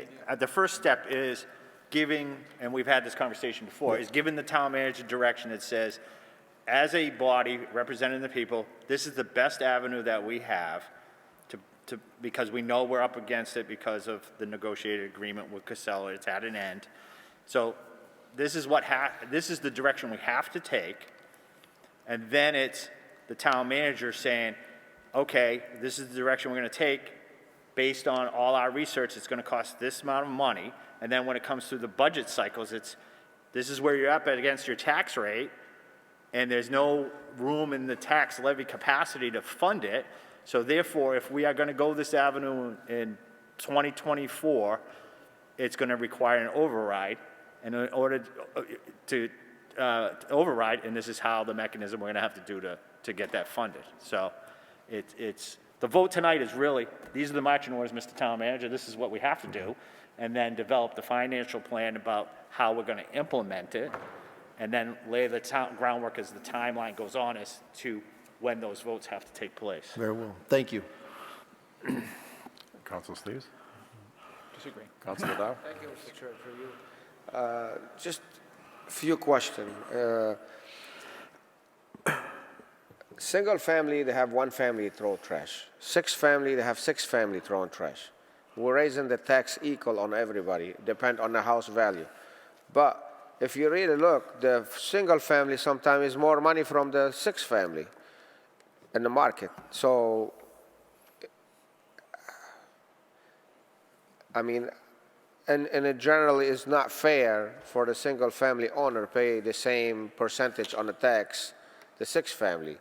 It's anyway could be look at it different way. As a single family owner should pay example 2%, and the 6 family should pay 5% of the. I don't know if any way they can look at it that way, or I mean it's not fair with this single family only one trash whatever gallon you're gonna approve them, and the 6 family you're gonna approve them for this amount of trash. You're paying. You know, sometimes the single family pay more money from the 6 family. So I don't know if there's any way we can look at it a different way after we vote on that contra. It could be discussed in the future how the tax is going to be raised on citizen. I don't know. Mr. Chairman, I'll just briefly comment on it. That is why some communities cap participation at the 3 units in a multifamily to try and have some level of equity or parity. But, you know, the thing about taxes is you could look at almost any service that way. And at the end of the day, as much as we don't like to say it, it's a community that you're dealing with. And over time, a lot of these things spread out. Just like you could say the same thing about education. When we educate a child, not every house puts through, but we all benefit from that. There are times as people who stay in a town for a long time. I had a house, I didn't have kids, but I paid taxes to the school. Then I had my kids in, they're gonna be gone. I'm paying, my parents did the same thing, and they're paying, now they're using the community center. As you go through different phases of life, you use different things. You probably generate more trash when you have a house full of kids, and then when you're a retiree, you don't. Some of those units may and may not. So, you know, I hate to be cliche, but it is a community. We're all paying taxes for the common good. Some people might get a little more benefit at one point in their life, and others, you know, some take a little more, some take a little less. But we like to think that we're all doing this together and sharing the burden at various stages in our lives equally. But you can, going back to my first point, you can look and limit, you know, where you cut off who gets to participate. Others might have to go independent. So the higher number of units, but that's a discussion point. Thank you. Very good.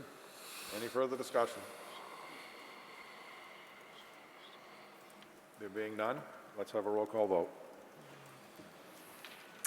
Counselor Adams? Yes. Counselor Daniel? Yes. Counselor Dow? Yes. Counselor Jovan? Yes. Counselor Lazo? Yes. Counselor Marquetti? Yes. And Counselor Steves? Yes. I believe that's 7-0. The motion passes. We have direction.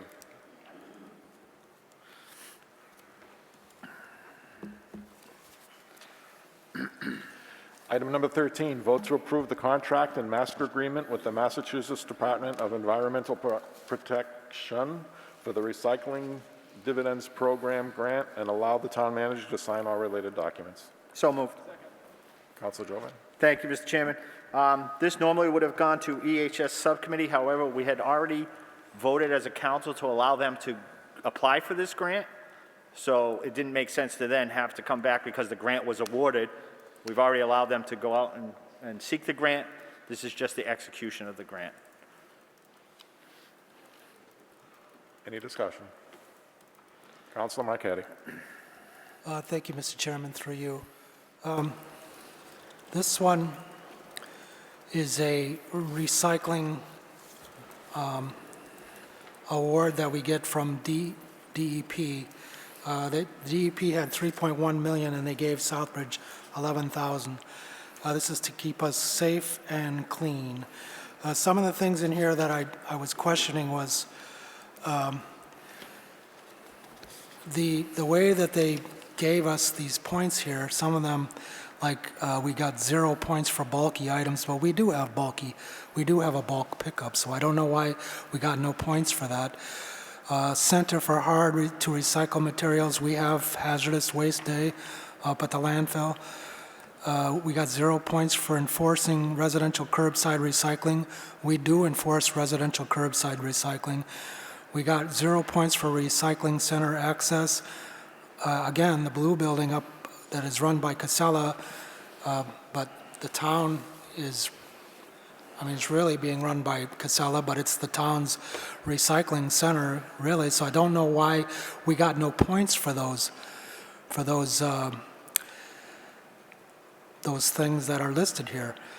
The other thing is that there are a lot of problems in town that I see with recycling. I've been talking about this issue at the corner of Elm Street and Everett Street for 3 years now, where people keep piling their junk there. So if we're going to have this recycling initiative, whatever you want to call it, then I would like it to be used. I go by there, people are dumping their stuff there by those Planet Aid boxes. I say something about it, it gets cleaned up. A week later, I come back and it's piled up again. So if we are going to have this problem, I have no problem supporting this, but I would like to see it enforced. Some of the other things that I marked down here were that the town is supposed to be recycling. I know that we have these bins back here for recycling. I'm just not sure where that recycled material ends up. Does it end up in the big dumpster out back, or does Casella come by and pick it up? I don't really know. So there were some issues here that I was just curious about before voting on it. But thank you. That's all. Very good. Would you like to address us? Or? Sure, I can help with that. So the Recycling Dividend Program grant, DEP's grant, the criteria are very specific. You asked about the bulk. DEP wants the towns to charge for bulk, a minimum of $5. We don't charge for bulk. It's part of the contract. So that's why we didn't get that point. Let me think what the other questions you asked about. The blue building is closed. We don't have a recycling center any longer up there. No drop-off location, so we can't count a point for that. What was your other question, Mr. Marchetti? We have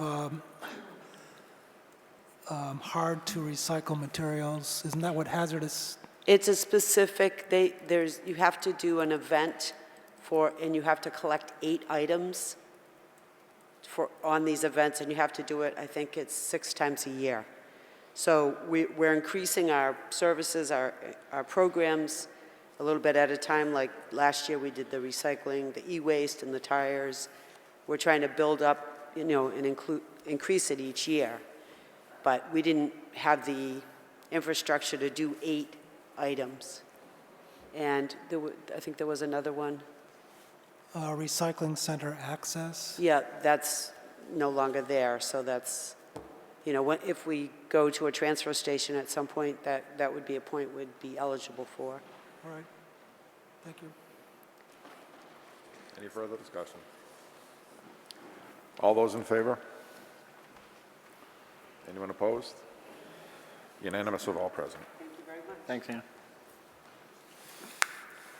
Item number 14. I make a motion to postpone and refer it back to the Planning and Development Subcommittee based on the recommendation of Council Adams. All those in favor? Hold on. Yep. If you don't mind, could I have an explanation as to why? Go ahead. So the other night at the P&D meeting, there was discussion had. That was voted on 4-0 to move it up, but there was a lot of questions about what they wanted. We did receive a nice little packet, you know, with designs, conceptual designs and stuff like that, but there was a lot of discussion that evening, and we thought there would be an understanding by the time it came to Monday. We liked the ideas. We just wanted a solid plan.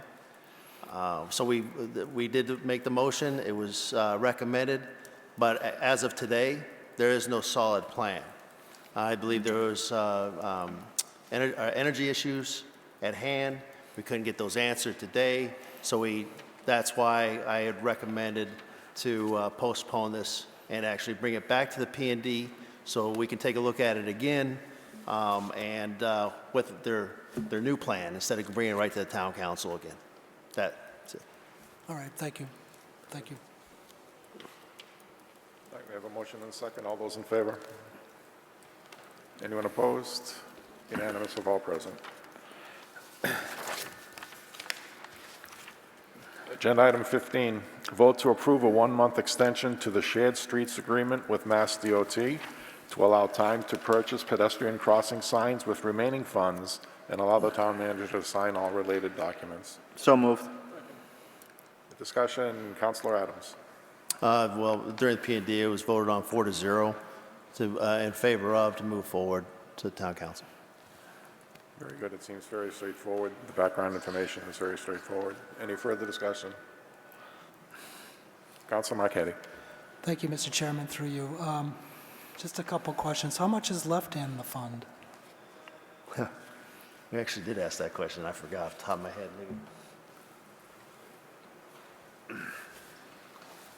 There are no funds unencumbered, technically. We have allotted for the construction, for the shared streets, RRFBs, the design, the construction, and the pedestrian signs. I'm sorry. The question was how much is left in, All- in the remaining funds, it says how much is left. Are we on the MassDOT shared streets? Yeah. Right. Yes, all funds are committed, are encumbered. Correct. So the pedestrian signs are being ordered, and because of supply delays, they're not coming until January. Okay, thank you. Thank you. There being no further discussion, all those in favor? What? Oh, I'm sorry. Is 1 month enough time? You mean with supply demands and all that? I mean, is that enough time? You feel confident in According to that? Mr. Chair, through you, according to Ms. Dean, it is enough time. Counselor. Okay.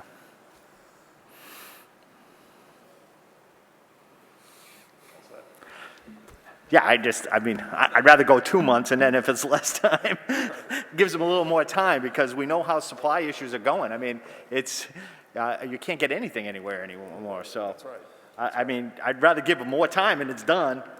We know the project's being done. We know a lot of that stuff is being done, but I know there's timelines for the submission of the grant as well, so I'll defer to you, Ms. Dean.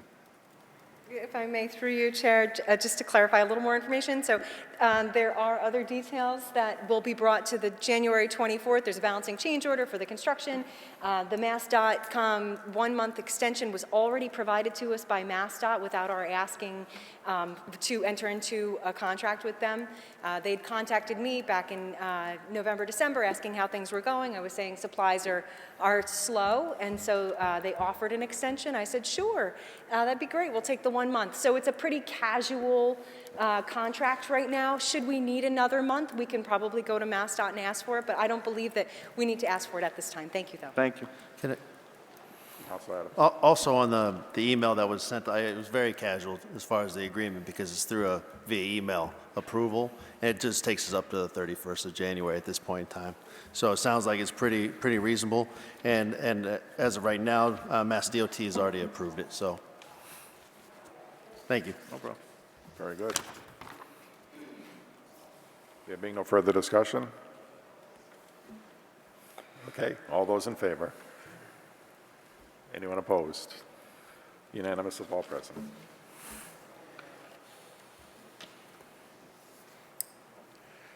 Agenda item number 16, vote to ratify the agreement for professional engineering services with BSC Group Incorporated to design the Capillo Park McCann Fields in accordance with the Parklands Acquisitions and Renovations for Communities Park Grant Award for $55,000, which includes the cost to incorporate the high-level skate park concept from Rampage, and allow the town manager to sign all related documents. So moved. Second. Councilor Adams. Again, went to the P&D 4-0 to move forward to the town council in the affirmative. Very good. Discussion. Councilor Steves. I guess this would be through you to either Councilor Adams or the manager. The way this is set up, who's going to actually be overseeing BSC Group to make sure the work gets done right? Because I remember we had this discussion a couple of months back when we originally approved applying for the park grant, and I still think it's a good idea. That we had I had a bit of a concern about the fact that we were going to put it under the control of the Recreation Committee, but we do not have a Recreation Committee effectively yet. We have one person on it plus the Recreation Director. And I remember that the specific contract said it could be recreation or it could be conservation. Whoever is controlling, but the point is I think we need to designate somebody to formally be overseeing this project now that we're designating money for it. And they're actually doing some work for it. And it needs to be in the hands of somebody. It's not in the hands of anybody specific under the contract right now. Because we don't have a recreation committee. Very good. Ms. Dean. If I may, through you, Chair, speaking with the Registry of Deeds when I had to file the record of the contract as part of the grant contract agreement, what we did was within the agreement, we have an asterisk stating absent the Recreation Committee, the DPW is in charge of. Okay. And so they will fill that void in the interim. Okay. Thank you. Councilor Marquetti. Wait, which one are we on? I thought we were on... 16. We're on 16, all right, thank you. Sorry. On this one, I guess I'm a little confused about it because at the October 18th meeting, we voted on using stabilization money on this, and the motion failed. So I just was curious how we're planning on paying for this tonight if that motion failed. So that would be the first question that I have. Councilor Adams. Thank you, Mr. Chair. We further review, October 18th was shot down because we requested stabilization, but on August 16th, the town council voted in favor of bonding this out. Right, so it was a 100% bond, if I could continue. If it was a 100% bond, but we were going to use stabilization money to fund 30% of this. So are we no longer using stabilization money for any of this and it's all bonded? How are we paying back the bond if we're not using any stabilization money at this point? Well, I'm assuming at this point in time, that's a good question, but going through a bond, that's how it's going to pay for it, and 30% of it is going to have to come from the town. That's why we requested the stabilization, so we knew exactly how it was going to be paid for without incurring an extra cost through bonding. But because that was shot down, now it has to go through a bond, and have to go through the regular budget process. Okay. And also, back when this was first brought forward, I think I'm going back several months, there was also, it was listed here as budget and approved expenditures. The design was $38,500 and the construction was $360,360. But now the design is $55,000, is that what I'm reading here? So it went up from $38,500? Ms. Dean? If I may, through you, Chair, that represents the 100% cost. 55% is, 55,000 is the 100% cost for design, of which we will be reimbursed the 70%.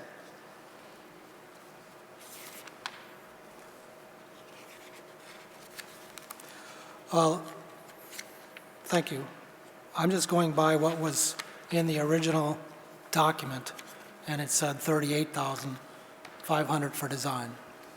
When we enter into the park grant agreement, they are reimbursing, they state the amount that they are reimbursing us only.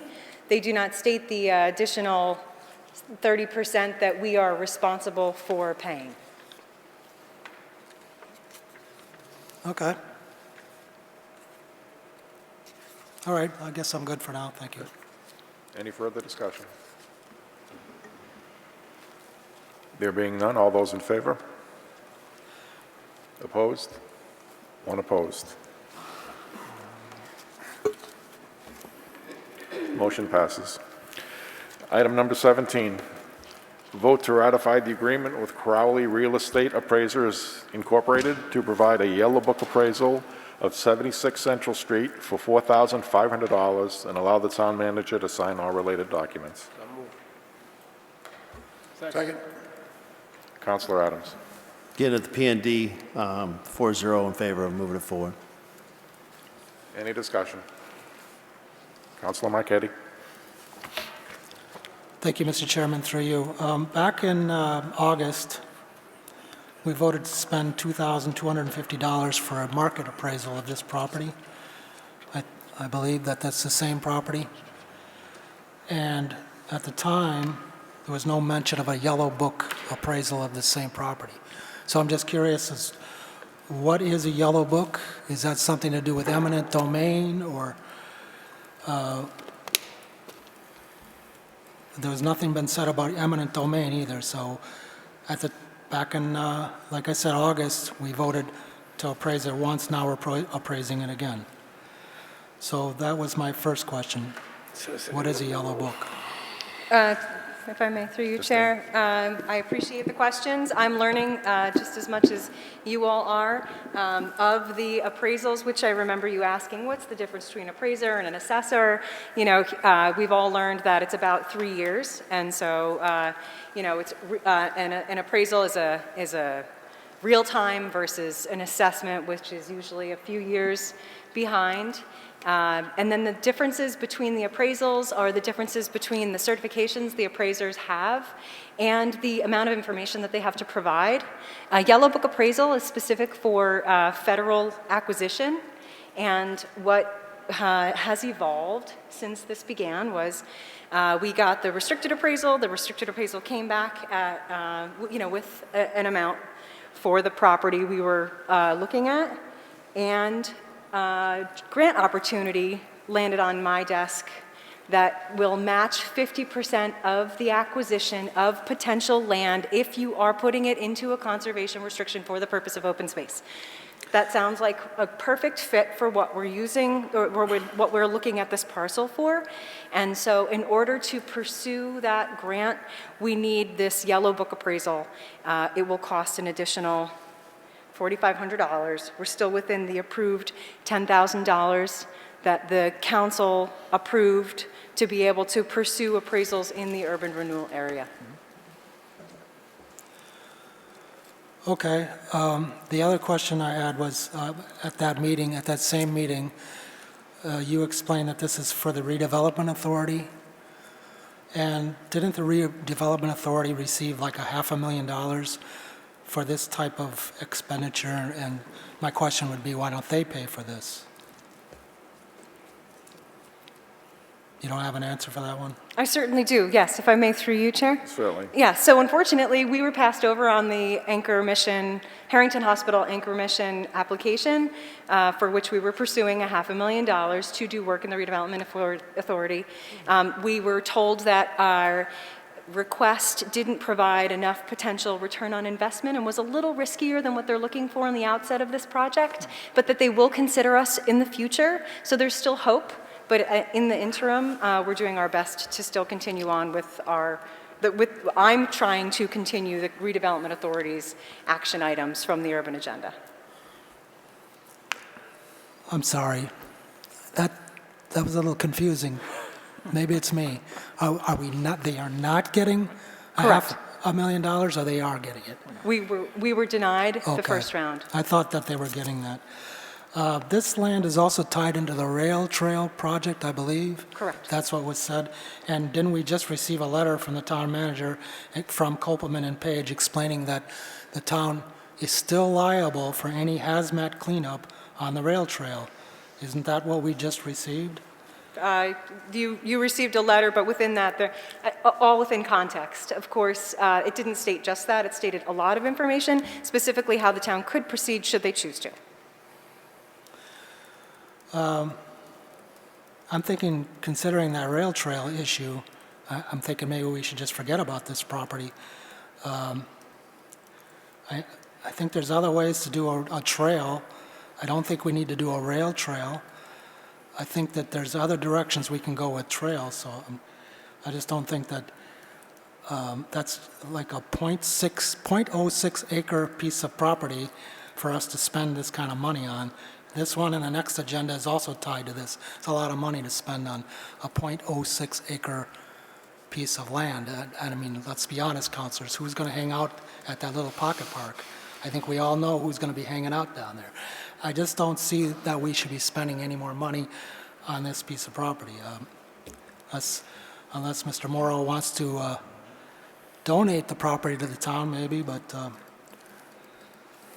I can't see even wasting any time on this property, little pocket park. A lot of money. The next agenda item, well, I'll wait for that one, but a lot of money there too, just for that property. So thank you. That's all Thank you, I have. Councilor Adams. Thank you, Mr. Chair. Through you, that's very disappointing that UMass passed us over for that opportunity. It really is. It's the first time I heard it, and just disappointed at UMass for doing that. I understand investment and return, but it is now their community, and so they should probably invest in it. I understand they provide a very great service to us and all that kind of stuff, but to come in with all this and then all of a sudden they turn around and say, yeah, not really. It's just not. Maybe more people should invest in us, so there is a better opportunity for return down the road for it. Another thing is, this was the item that I actually asked about the miscellaneous funds. Ms. Peg, not to throw you on the spot, how much money do we have left on the miscellaneous? We have 94,000, of which the 10,000 is encumbered, and we may be getting more with the real estate market the way it is. I predict we'll probably have around 100 after this is encumbered. Thank you, ma'am. All set? Mr. Councilor Adams, you all set? I'm all set, thank you. Okay, very good. Councilor Steves. Thank you, Mr. Chairman. A couple of quick questions. First off, I just looked at the town's assessor's website, and that particular property is assessed at 61 grand, for the record. And also, so if to clarify what you said, did you say a few minutes ago that the grant, the grant that covering this particular part of the project, let me clarify. Did you say something about getting a grant for this project, as opposed to the one that you clarified that we weren't going to be getting? Is there some other grant money? Yes, so this? the next agenda item for the Land Water Conservation Fund is a grant that I've since learned about, allows 50%, a 50% grant for acquisition for the purpose of acquiring open spaces. And to clarify, the Anchor Mission, Harrington Hospital, UMass Memorial Anchor Mission grant, they encouraged us to please continue to ask for funds. Hopefully we will be considered in the future. It just may not have been the perfect first candidate. Okay. And so in lieu of, I think this may be a good resource for the town. Okay, so in that consideration then, so what does this grant allow the acquisition of and demolition of the building that's on this property? If the demolition is proportionate to the project, and because this is a small cinder block building, the grant administrator has assured me that it would likely be fully funded. So it would be acquisition, demolition, not design, but construction. So acquisition, demolition, construction of this small pocket park. Okay, and would that include any hazmat cleanup if there might be? I mean, or even looking for hazardous materials there? That's a great question. I mean, I don't know if they have any, but how would we know? Especially if it's going to be a public park. That might be an issue. It just occurred to me too, so.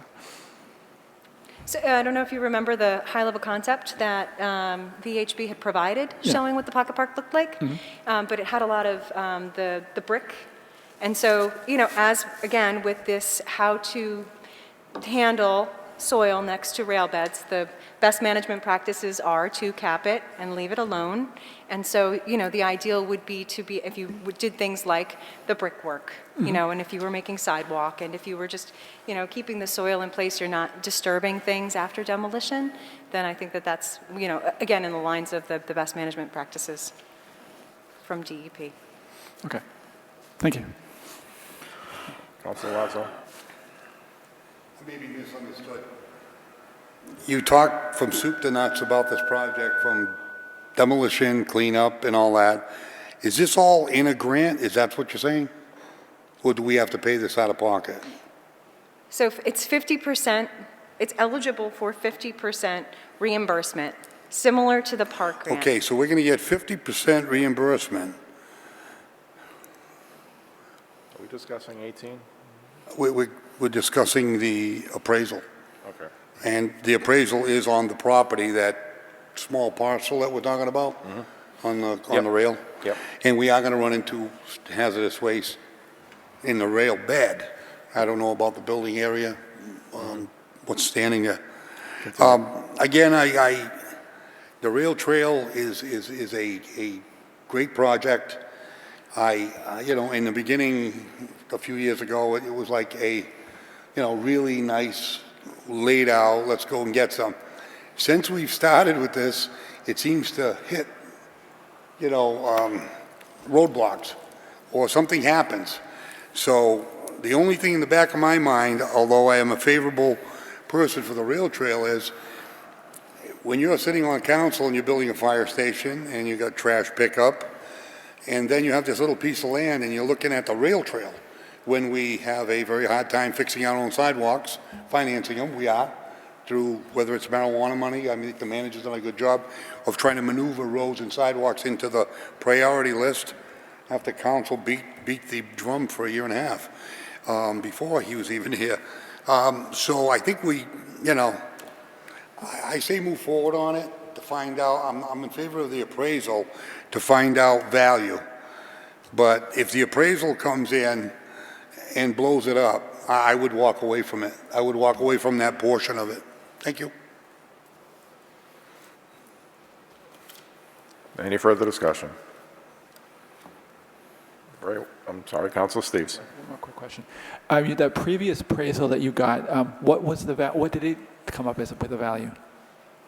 Can I choose not to discuss it? You have an appraisal? She said that there was a previous a special kind of appraisal. I get the impression that this one's more detailed. So we pursued the restricted appraisal, yes. Yes. I have the findings from the restricted appraisal. Can we choose not to discuss it? Why wouldn't you? It's a public document. Well, in fact, how would you expect us to give you more money for appraisal we don't even know about? I guess trusting your staff strategy. We also need to know what we're dealing with. Councilor Lazo. Pretty much. I'm having a hard time with this now. We already have some sort of appraisal already? You approved a restricted appraisal that we received through MF Reedy. Yes. Okay. And that was back, what was referenced back in, who brought it up? Councilor Marchetti. And that appraisal does not meet the needs of this Land Water Conservation Fund grant because it doesn't provide as much information. So strategically, on the grant side, you're letting this stay by the wayside? Okay. Because if that appraisal can enlighten us, then cut to the chase and stop going after this project might be the option. I mean, I'm open-minded about it, but, you know, I also understand strategy. I do get that. Thank you. Councilor Jovan. Thank you, through you. I think I'm going to, I am going to support this because I trust the department that's presenting it right now. There is a strategy behind it. We allocated $10,000 for urban renewal projects, and it's up to that department to provide us best guidance of how we want to develop that area. And that area does need development. I agree. So therefore, and I understand the fact about money, but we're talking about a whole things of steps that, okay, if we secure the property and we now control that property, how does it fit into that downtown? So to just say, let's get the appraisal, and if it fits into a grant later on, there's certain other things that have to be done outside of the tax dollars as well, but there's private-public partnerships and all that. So, and from a strategic viewpoint, I respect the opinion about acquisition of real property. You want to be careful about if you pursue that. So I will support this tonight to at least get to the step of, hey, how much are we looking at? And then develop the further plan about what our vision is for that area, whether it's a rail trail or not. We have talked about a rail trail, and rail trail could be beneficial, but it has to make sense to the taxpayer. There's a lot of infrastructure money that's going to be coming down the road or is out there, but in order to position ourselves, we have to have some sort of plan as well to be able to present to legislators to say, get us some more money for our urban renewal and economic development. Thank you. Councilor Dow, then Councilor Lazo. You know, I live in town of Southbridge 23 years. And the only thing we discussed is money and what's is good. But I don't see no improvement in this town in 23 years. We keep saying the same thing. Trail road, what happened? We put it on the agenda, we're wasting our time. Other thing too in town that need to be improved. I understand the trash pickup, I understand the fire department, I understand the trail road, but those should be done before. Every couple of years, the previous councilor should put something and do, not every time, everything in once. Now, we need all of them. You want a better town? You want to improve town? You want a good-looking town to match the neighborhood? You got to do all of them. Either do them all once, done with them, or we're still sitting here another 23 years, do the same thing. We can't afford, we can't do, maybe we don't need it, maybe, and we're going down. If you look 23 years ago how town of Southbridge was, he's the best town in the area with Charlton, Sturbridge, Webster, Dudley. Look at now where we are. That's it. Thank you. Mr. Manager. Just to Ms. Dean's point, under the public records law, real estate appraisals are exempt from disclosure until such time a final agreement has been reached when you're trying to work something out. So to her point, I don't think it'd be prudent to get into the details of it here in this particular forum. Okay. Councilor Lazo. With all due respect to the previous speaker, I love him like a brother. Talk about Joe Dow. But I've been here 63 years. That's 40 more than him. And we were the All-American City when I was a senior in high school, throwing touchdown passes.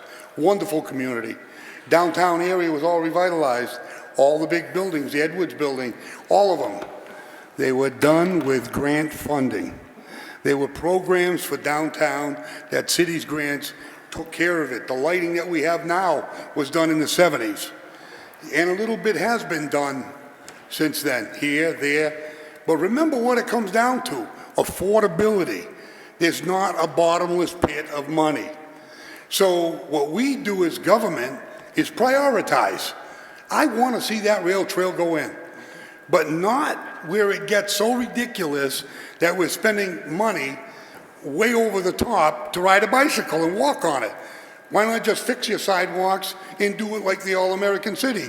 Walk on a sidewalk that you don't trip on, fall down, or have issues with. I agree with Councilor Jovan. I'm voting yes tonight to find out the value. I can't make a decision, and I'll yield to the strategy. I have a lot of faith in Peg Dean. But the bottom line comes down to is, what's your priority? The citizens voted for a fire station. They thought that was the priority. Councilors are very concerned about trash pickup. Seems to be a priority. The manager sees this as what is your priority going forward. I'm still out on this little building, you know, and I know my friend here owns a lot of real estate. I can't believe he didn't buy that one. But anyways, it's a lot of money for a small building. I'm sorry, I won't go along with it. But how do I know until I find out the value, look at the plan as previous speaker said? Because I know there's a lot of action that's going to happen in that portion of town. You know, I would have liked to see the fire station in that area if it was going to go anywhere. Things didn't work out. We always adjust. And we will adjust again on this question. I'll vote yes tonight, but with reservation. Thank you.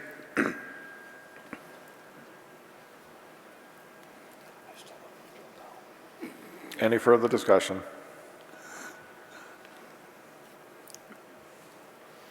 Ms. Dean?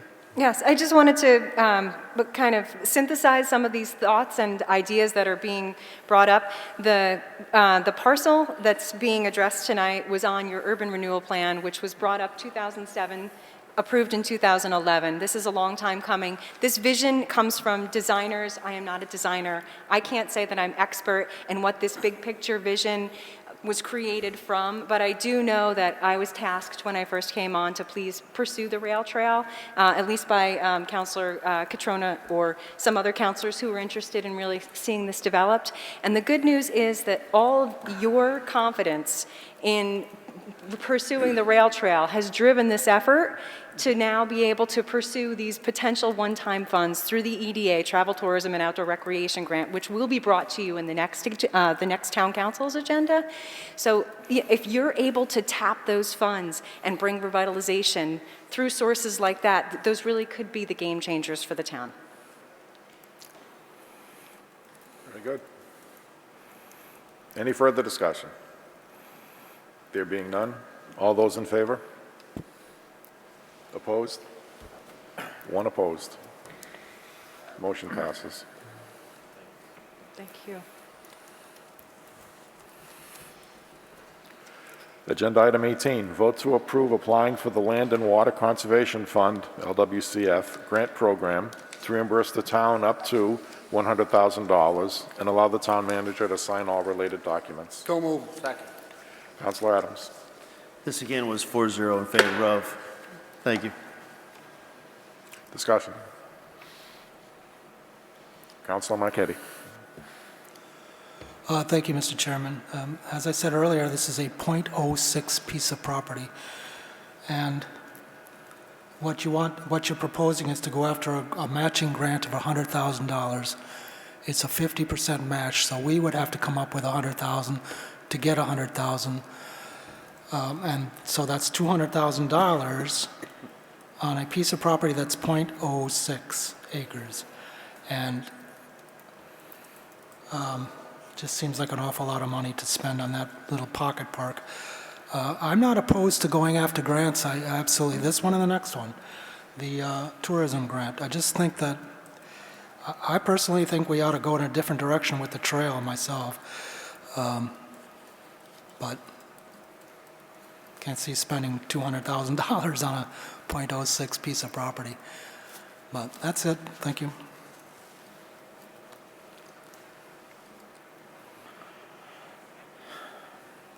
Ms. Dean?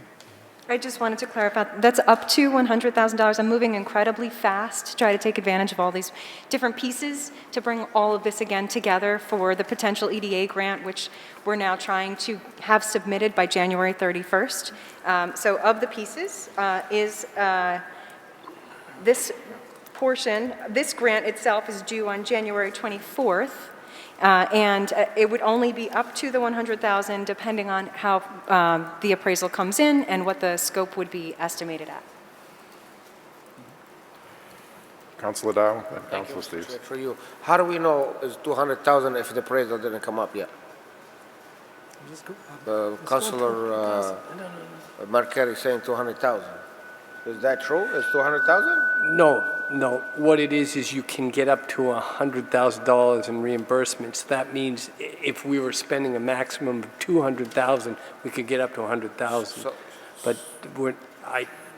We don't know the appraisal. I know Ms. Dean's got her hand up. I can defer to her, but I don't think you're going to be up in that territory. Ms. Dean? So the technicalities within the grant, again, I don't know how much minutia I should bring to the table. You apply for the grant on January 24th. You have to have the appraisal completed by February 20-something, 28th, I think. So I'm giving them a deadline of February 21st. If you're awarded, you then at that time contract with the Land Water Conservation Fund people for the amount that's appropriate with the appraisal. So your contract that you would then accept would be based on what the appraisal was. So we have to vote on that tonight. We vote on appraisal, but it's not amount, like we voting on something blind right now, correct?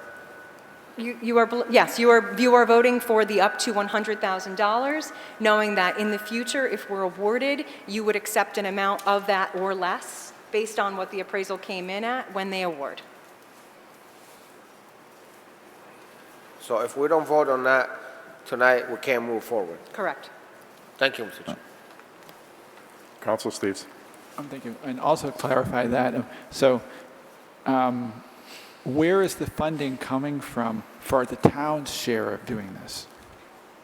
So And is this a 50-50 match grant or what? Yeah, through you to Peg, definitely. So Or the manager, whoever can answer, Peg or the whoever manager. you choose. Go ahead. Mr. Chair, if I can answer that. Certainly. The fund would come from is the miscellaneous EPG funds. The miscellaneous what funds? I couldn't hear you. Can't hear me? No. So it's coming from the Now I can CDBG hear. miscellaneous funds. Oh, okay. And 50%. 50% of the amount, right? Yeah. So in practice, it's really not any town's funds at all. I can't. If we're getting half of it from this grant and half of it from CDBG, we're not spending any town money at all. Okay, I can go with that. Any other discussion? Council Jovan? Thank you. And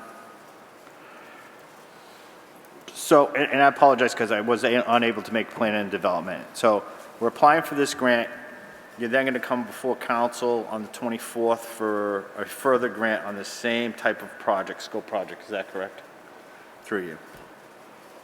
Come to you on the 24th for the EDA grant, which will dovetail with this small piece.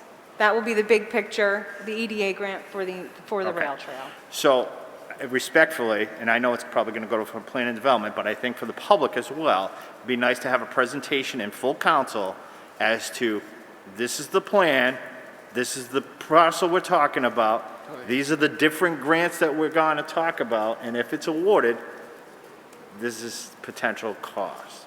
I just think for everybody, including the public, to understand that, because it's great work that you're doing. Absolutely. And we're able to dovetail all these grants and future development, even if at some point you say, hey, look, folks, we don't have a rail trail, but the town owns that parcel, and somewhere down the road we want to do something in that area because we own the road, we own that area. It's in the town's inventory, and it didn't cost the taxpayers any money. That's good planning for future about whatever we want to do with that area. So I think that would just help get this all figured out, because you have a million things going on in your head, and I know you know what the plan is, and Councilor Adams probably does, because he has a lot of time to spend with you to talk about it. But for the councilors up here, well, I won't talk for all councilors, but I know for me, I'm like sitting here going, oh, okay, grant, okay, taxpayer dollars, sidewalks, and all that. But if we're talking, to Councilor Steve's point, at the end of the day, it may not cost any money to the taxpayer, but we bought a piece of property for future development. That's a pretty good win for the town of Southbridge. No different than when we talked about the airport a while back. Had a lot of conversation about grants and matching grants and $6 million runway, $7 million, and then at the end of the day, that $350,000 that we never even spent came back to the town because the FAA paid for it all, because we took a chance and applied for the grant Those are good wins for the town of Southbridge and the taxpayer.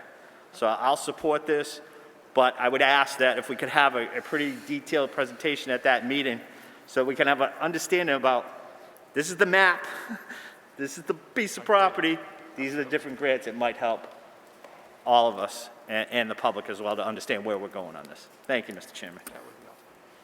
Councilor Adams. Just want to make note, when it comes to the CDBG miscellaneous income, it's coming from money that was collected back from those CDBG funds that were given out prior to homes that were supposed to be used to help rebuild some of these houses, and they for some reason defaulted in a sort, and that percentage of funds came back to the town, which came up with the CDBG miscellaneous income account. So that's where the money's coming from. It always came from a CDBG source of funds, or many entitlement funds, and then it came back to us that way. So it never came straight out of local taxpayer pockets. Thank you. Councilor Lazo. Quick closing statement on this for me. I'm going to trust that we're heading in the right direction. When we get to the crossroad and find out what it's real, that's when I think, we'll find out what we need to do. I mean, there's a lot of ifs here, but I think I'll support it tonight. Thank you. Ms. Dean. No, I'll pass, thank you. All set? Okay. Any further discussion? There being none, all those in favor? Opposed? One opposed. Motion passes. Thank you. Item number 19, vote to approve applying for the Massachusetts Office of Travel and Tourism, MOTT grant, for up to $49,999 to fund Central Street parking lot programming to include concerts, a juried mural at 111 Central Street, community art initiatives, and allow the town manager to sign all related documents. So moved. Councilor Adams. Thank you, Mr. Chair. 4-0 vote in favor of moving forward. If we were to receive this, I was very impressed with what they did last year when it came to that Central Street core, from the concerts to other avenues. And it benefited the town tremendously. There wasn't a lot of, I would say, participation per se. There was few people out there, but it grew over time, including with the food, the bands, and all that kind of stuff. But it started something, and that's all we've ever asked, is to start something within that area, even when there was a lot of naysayers out there about the Central Street parking lot project itself. And if we continue down this path, I foresee it growing and growing and growing, and it needs to be consistent. And so obviously I'll be voting in favor of this evening, but I want to thank Ms. Dean for putting in for this again, or in this case, this grant, and hopefully it'll come to fruition. Thank you. Councilor Steves, then Councilor Jovan. Thank you. I agree with Councilor Adams, and I thought that the programs that you ran on the parking lot last summer were very good. I saw several of them. And is this the same grant that we used last time, or is this a matching grant?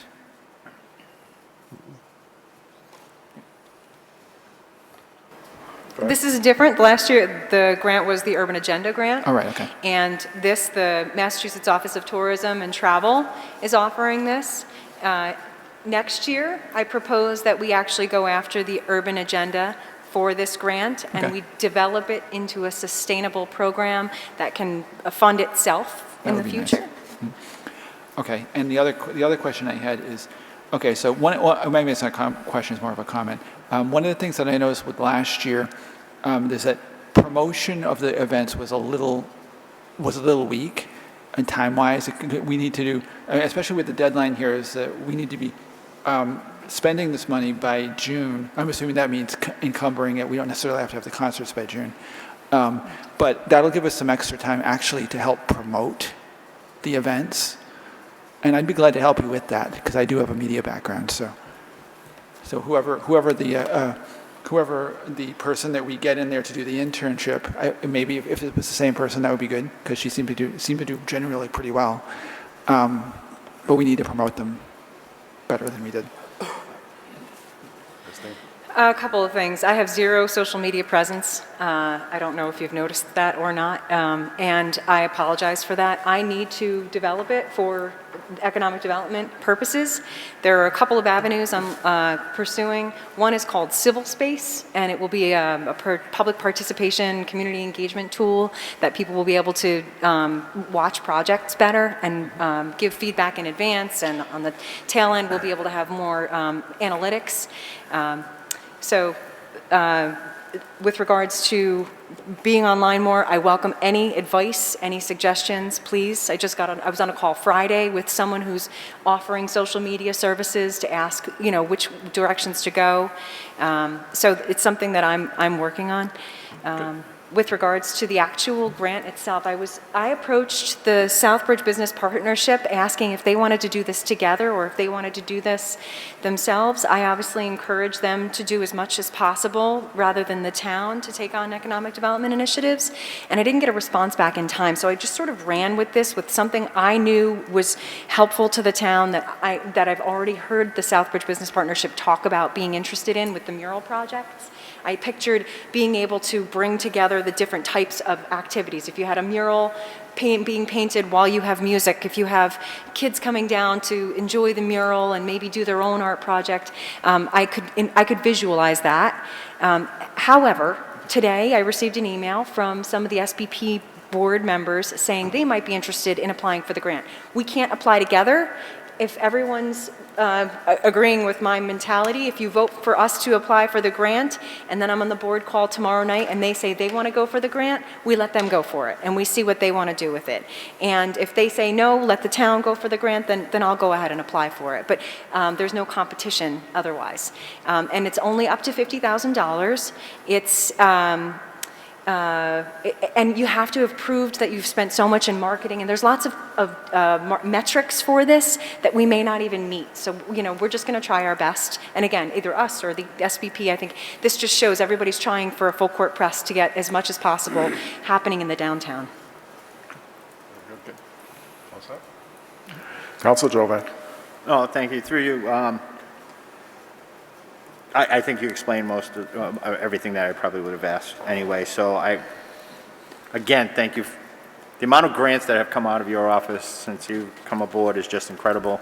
Money to the town and just another avenue. So no town money in this, no match grant or anything?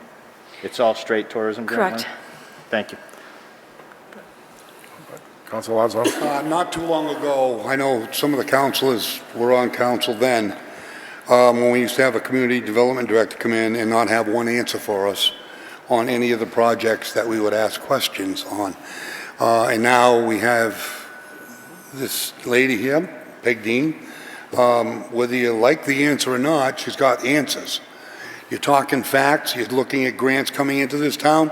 It's like a big change from the previous leadership. And it's not just there, it's the manager's position, it's various department heads. I really think that things are moving in the right direction in town hall, so to speak. And I think we have to continue to move in that direction. I just like Peg, thank you very much for having answers, whether we agree with them or not. At least you have an answer. I remember asking questions and the person could not even answer questions, so don't leave. Thank you. Councilor Marquetti. Thank you, Mr. Chairman. First of all, I'd like to start off by saying I'm not opposed to you going after these grants. I think it's a great idea. Tourism grant, great idea. Sometimes I look at the direction that we spend these grants on, and I can't see that I agree with them. I don't understand having concerts at the Central Street parking lot. I just don't understand that. I don't know what you're trying to do with the Central Street parking lot. We have a gazebo for concerts, and to me, that's where the concerts should be, at the gazebo. Otherwise, if we're not going to use the gazebo, then move the gazebo to the Central Street parking lot. I did come down there a couple times this summer. I didn't see a lot of people at these concerts. You had a reggae band, an African band, a jazz band. I think I know Southbridge a little bit better. I'm not sure this is the type of music that, well, it's not the type of music that I would want to go to anyway, but they're just, I just see a different direction to use these grants. I'm glad you're going for the grants, don't get me wrong. I don't want to sound too negative about this. I'm just saying that to utilize that space at the Central Street parking lot, I don't know what that's all about to me. I don't know what you're trying to do. That's not a public square. It's not like Providence where they have that square on the Italian section there where they have bands. So they have all restaurants there. It's really a fun atmosphere.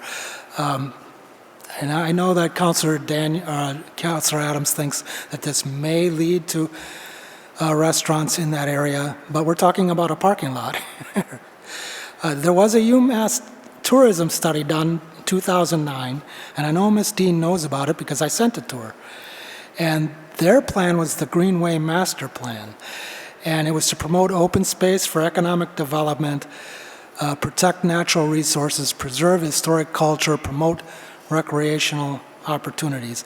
And one of their main ideas was to create a rail trail, but their idea was to connect Southbridge to the Westfield Dam, which is connected to Sturbridge, Grand Trunk Trail. So that, to me, is the direction we should be going with any of tourism money or any of these other grants you're going for.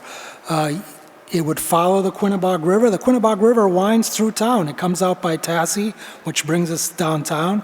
It goes through the Globe area near Mill Street, Green Meadows, Big Bunny, Domino's, the Polish Club, the Empire Buffet, Fins and Tails. It winds up around. It goes behind Dexter Russell, 12 Crane and the Optical Museum, comes out downtown Southbridge. To me, to develop a trail along the Quinnebog River is the way that I think we should be thinking to use these tourism grants.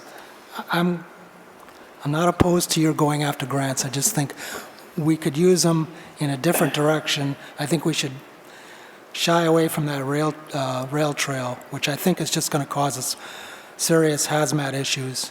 State says we're going to be liable for it. I think a rail trail along the Quinnebog River, not a rail trail, but a trail along the Quinnebog River, is something that I think the residents would enjoy. So that's how I look at it.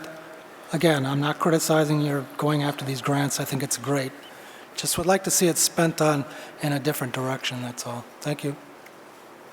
Councilor Jovan. Thank you. I'm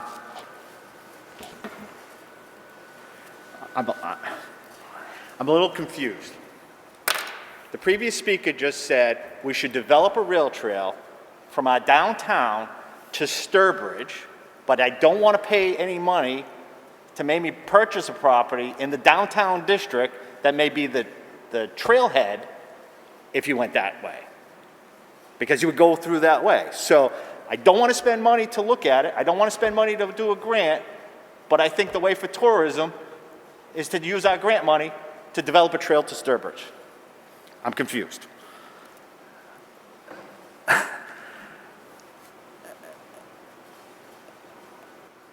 Everything I hear is no. What is the previous speaker's plan? I don't mean to call him out, but what is the plan? It's not just roads. That's his baby, and he's done a fabulous job, and I commend him for roads. But what is the other vision for our community? Part of that vision is developing a tourism. Hey, do you want to come to Southbridge? We may not have the best of everything down there right now, but a grant to say, hey, somebody comes in and it draws a person to here that comes down to downtown and says, hey, that downtown's pretty nice. I might invest in that downtown. I like that property. I like that building. Hey, look at the town of Southbridge invested some money in that Central Street parking lot. And now they're investing in other areas of town. And I'm going to go to speak to this economic development person that they have and say, what are your other plans? Oh, by the way, we just redid a whole Main Street. Oh, by the way, we have a TIF project that's coming up to redevelop the downtown park, roads, Hamilton Street, Foster Street, and all that. We got 75% design. We're working on other infrastructure projects. I got somebody that might invest in this building here. I got this housing development that I just put up on Main Street for elderly housing. And I come to Southbridge because of this grant that's not going to cost any money to listen to whatever band might be down there, whatever project might be down there. And they say, I want to come to Southbridge. And then maybe some of the residents come out and say, hey, yeah, we have the gazebo. It's a great place. But what's down there on a Sunday night that's open that anybody can go in and visit and spend some money? But on a Saturday, we have a band down on Central Street, and we have a food truck that's there, and then we have a couple other businesses in Southbridge that are open and to generate some traffic to keep our residents and our people that have businesses down there sustainable. That's a win to me, at no cost to the taxpayer. So let's support this and move on. It's a grant. No cost to the town. Last year it was very quick. This year we'll do a little bit more marketing maybe and have it grow. And again, to Ms. Dean's credit, she's talking about sustainability. How do I develop these plans so now they're sustainable for the town of Southbridge so they're not one-hit wonders? Planning. That's what's been lacking in this town for many years, was planning. Over the last 4 or 5 years, under the members that I serve the pleasure of this council, we've been on a lot of planning. How are we going to move forward, folks? How is this town going to look? Where are we putting certain things? Does it make it best fit? Not just this hodgepodge. Let's finish one project. Let's move on. Thank you, Ms. Dean. Great idea to do this grant. Thank you. Council Lazo. Southbridge has been working and planning for decades. Does anybody remember why they tore down the Strand Theater? Does anybody remember the Strand Theater? It was all for economic development to put the big parking lot behind the fire station. And that parking lot was for the commercial downtown. Even where the Central Street parking lot is, the buildings were demoed. In the Central Street where the registry is, buildings were torn down. It was probably the most blighted area of Southbridge at one time. I'm not against ideas, the Central Street Band or whatever it is. You go to these other towns and other places and you see things and you say, geez, how come we don't have it in our community? Yeah, we're the people that are supposed to watch the money, and the planning is always supposed to come through here. But there's so much going on in Southbridge right now, and I see other people talking about putting, restaurants and pubs on the roof of a building on Main Street. When I heard that, I said, wow, a restaurant and a place on top of the roof. Who would think of that? Somebody with a vision. Now, you talk about the rail trail. I'm worried about the money end of it.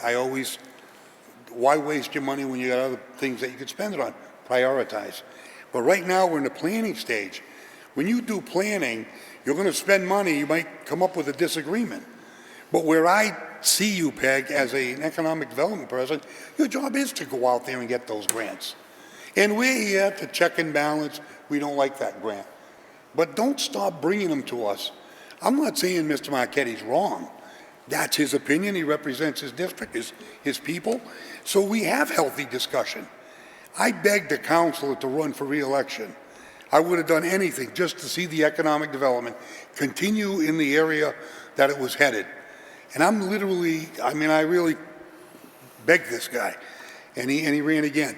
And the thing is, it's not that I agree with everything he does or says, and neither does he to me. But the thing is, we have a concept of roll it out on this floor. Let this councilor have an opinion and another councilor disagree. And then whatever the final outcome is what a democracy does. And in Southbridge, I really see things moving in a different direction. I feel the undertow. Are we going to agree on everything? No. The rail trail going to pass? I'll give it a 40% chance it'll ever be built. Okay? But Don't stop looking. Don't stop dreaming, because that's what's going to make this town come back. Ideas. Whether we disagree with them or not, we'll vote no. But then if the majority says yes, we move in that direction.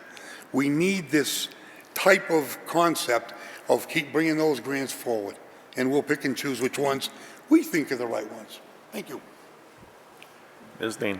Yeah, so for those who didn't see the subcommittee meeting, the way I described the Central Street parking lot, the pedestrian plaza, which was built as a community space, is you're activating the space, you're helping people visualize what they can't see yet, opportunities for commerce, culture, community that draw people to the downtown. And then to the points about investment, it does speak volumes to potential investors when you're trying to draw people into the downtown preemptively before waiting for them to do the investing. And then with regards to the grants, yes, I am tasked with the grants, so I will continue to happily bring them forward. When I think about things like you as counselors are counselors at large, and in your community, you represent in your downtown a lot of low, moderate income people who happen to also be minority and may not like the same music as you may like, and they need to be represented as equally when it comes to cultural venues. So the bands that were brought forward by Olivia Knightley, who unfortunately is not available to be an intern again, although we would have loved her, I gave her a rave review for a future job. She brought in what would be more representative to our downtown. And we want our neighbors to come out and enjoy and listen to things that they might appreciate more than you. Although I have to say that I loved all the music that came out. So I hope that this is an opportunity for us to see the future of our downtown, although it was poorly participated in, and I will work very hard to try to get it developed into more of a thing. The Common is absolutely the best place for concerts. It's beautiful. We should all be able to spend time down there, and I encourage everybody to get out and enjoy the Common. It's a gift. And then with regards to the trail, it sounds almost like semantics when we say there should be a trail going by the river, when what we are developing through the feasibility study is a trail by the river. That's the rail bed, and it follows the river from Dudley to the Westville. When we come to you with the feasibility study on the 24th, I hope that you'll see that sort of synthesis. Again, I talk about synthesis of these ideas for the rail trail, that it is, developing what you see as the recreation piece that was brought up in that Umass study. All set. Councilor Adams. Thank you, Mr. Chair. Not to belabor anything here, I do have a vision for that downtown area. I don't look at it as just a parking lot, because if that was the case, then we would have saved 6, 7 more spots.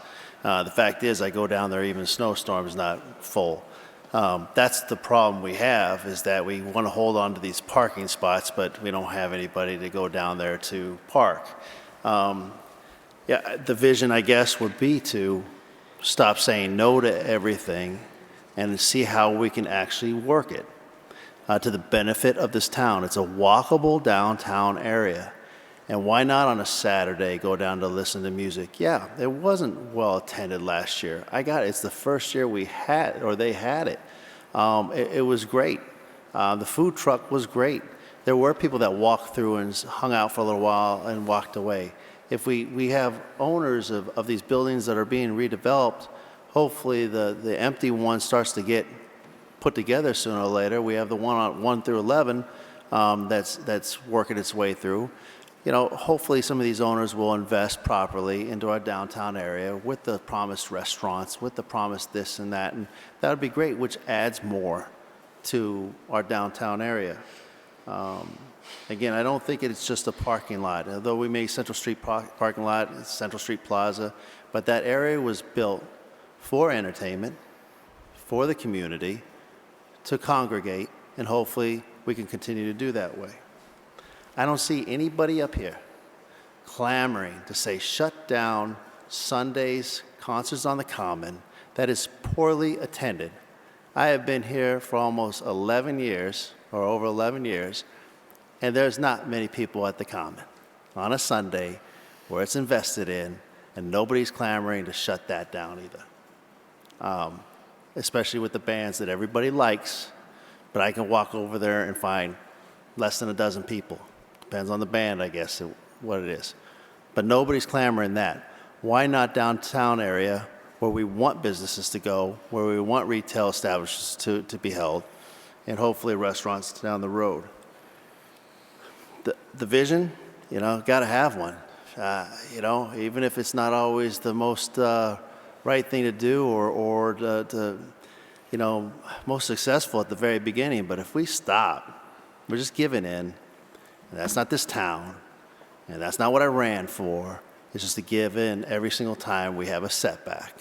And you got to fight for what you want. And so at this point in time, Ms. Dean has provided this grant opportunity for us again to help push along economic development in the downtown area where we want to spend a lot of that money. Let's not forget what Councilor Jovan said. There's a $5 million tip project going in there in 2024. That's an investment into our downtown area. I mean, there's a lot of things happening. And it just doesn't have to be one area that we concentrate. We can concentrate in multiple areas in this town. We've done that with the Globe, we've done that with the AO, and now we're doing that with the downtown. I say we continue to move forward and see where it goes, especially when it's grant money that's going to get it or some other town's going to take it from us. So that's all I got. Thank you. Any further discussion? Mr. Chair? Council Jovan. I would just like to offer an amendment that if the grant is awarded, to allow the town manager to proceed with the grant as well. Second. There's a motion and a second for an amendment. Any discussion on the amendment? All those in favor? Of the amendment, right? Of the amendment. Opposed? One opposed. The amendment passes. Now as amended. Now, as amended, any further discussion? Very good.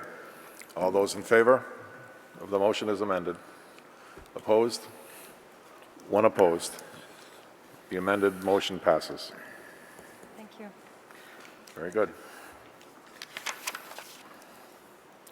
Agenda item 20, discuss standing dates for subcommittee for calendar year 2022 and take any action thereof. Mr. Town Manager.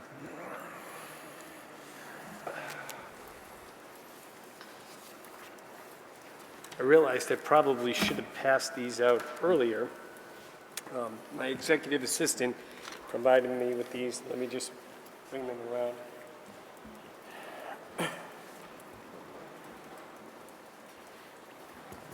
I've got one.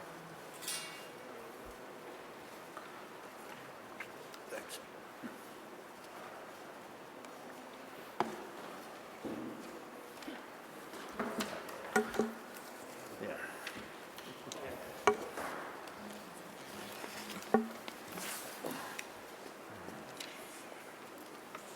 So our new executive assistant is, those of you who have met her, she's been busy working on a lot of things and making a lot of progress. I'm very pleased.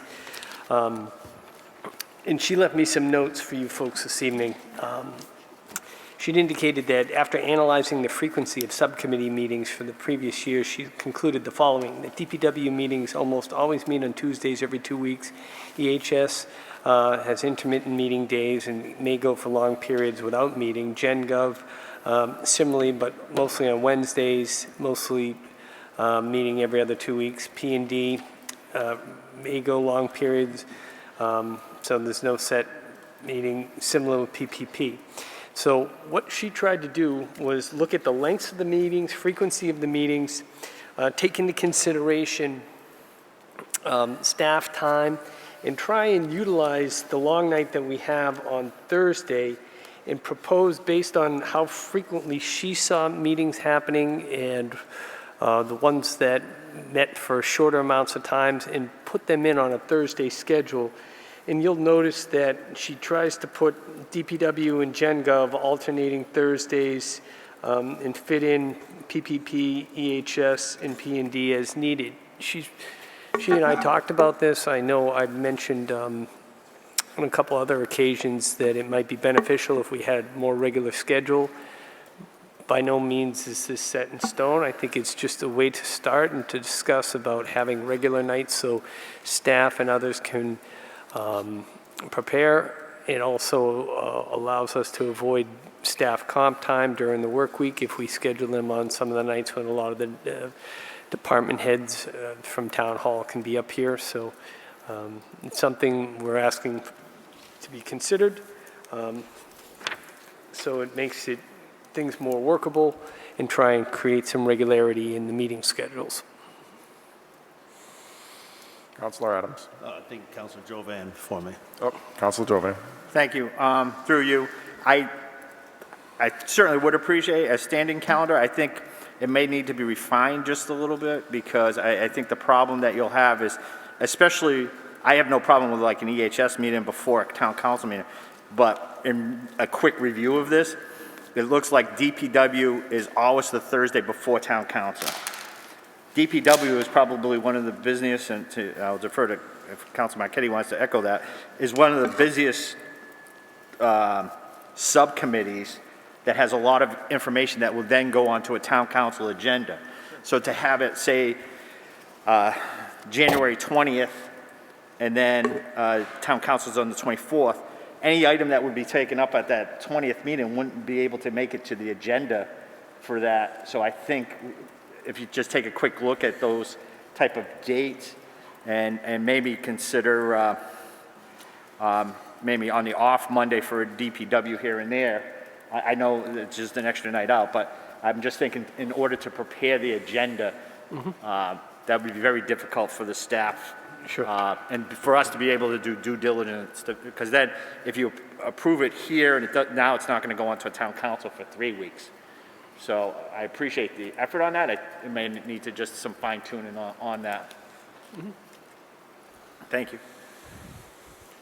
Councilor Adams. Thank you, Mr. Chair. Through you, I spoke with Nora today about the method of the madness, and she explained pretty much the same thing as the town manager, obviously, had just spoken about. I would recommend, if we're going to do this, I mean, obviously, we want to alleviate the amount of subcommittee dates, you know, Monday through Wednesday. Now, she's willing, talking to her, was previous speaker, Councilor Jovan, when he mentioned it wouldn't go on for 3 weeks.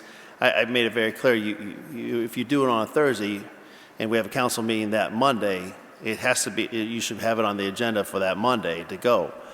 She said, I'm willing to do something like that. I said, okay, because it's a little different than what the previous executive assistant had done in the past. I'm not opposed to alleviating set dates like this.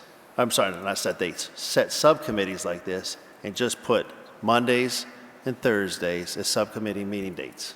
And that way, because what happens if there's a change order, there's a grant that's all of a sudden due, stuff like that, I don't want to say this is the only day you can do it. I want to be able to say you got Monday or Thursday, and obviously we have to adjust fire as we move along. So I'm not opposed to just doing Mondays and Thursdays and leaving it up to the subcommittees to push it through that way with no specific subcommittee that day.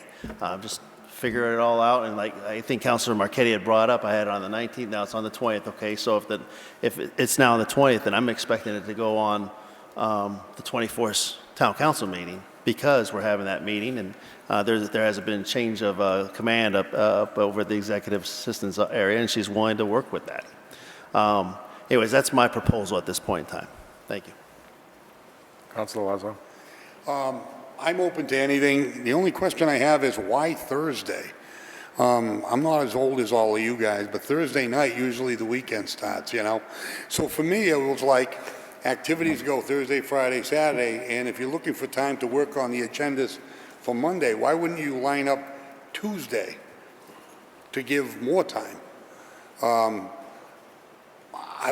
have no problem with what's here. The only thing I don't think Thursday's the day that I would like to see happen. I'm an active person, Mr. Adams. I know you are, Mr. Lazo. But, Councilor Steves, then Councilor Adams. Thank you, Mr. Chairman. I have no problem with what Dave was suggesting. However, I also kind of agree with what Scott was suggesting too. What would Oh, and maybe with the town staff's concerns about wanting to be obviously already on the clock, which is the whole point of doing Thursday evenings.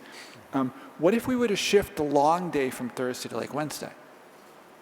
What would that require? Would that require any contract renegotiations or anything like any complexity? If we were to shift make the like Wednesday or Tuesday, one of those days be the long day, and we put all our subcommittee days on that long day, but we do it earlier in the week so that we still have time to do the agenda, as Jack pointed out, being a concern and has been a concern, and we can still get everything done in time, and it still means that most of our staff doesn't have to do overtime to show up. But how would we go about doing that? I think, if I may, Mr. Chair, through you, Certainly. I think my understanding was that the prior town manager may have set those hours. We've had Thursday the as the long days. day for a long time. What was that? We've had Thursday as the long day for a long time. No, but it was a prior town manager. I'm not sure which one. Yeah. We don't have any unions at the town hall, so I don't think it would be any real impact if we were to poll staff, say, if we were going to pick another night, Tuesday or Wednesday. I think some people might welcome it because for some of the people, we have people that commute from a distance. If they're here all real late on Thursday and then just to turn around and come for a half day, they don't get that. That's true too, right. There's no breather for some of those people. I've heard that. That's a good point. I see what you're saying. It makes sense. I think what was trying to be done also, not only to utilize staff time while they're here so we're not doing things such as comp time, right.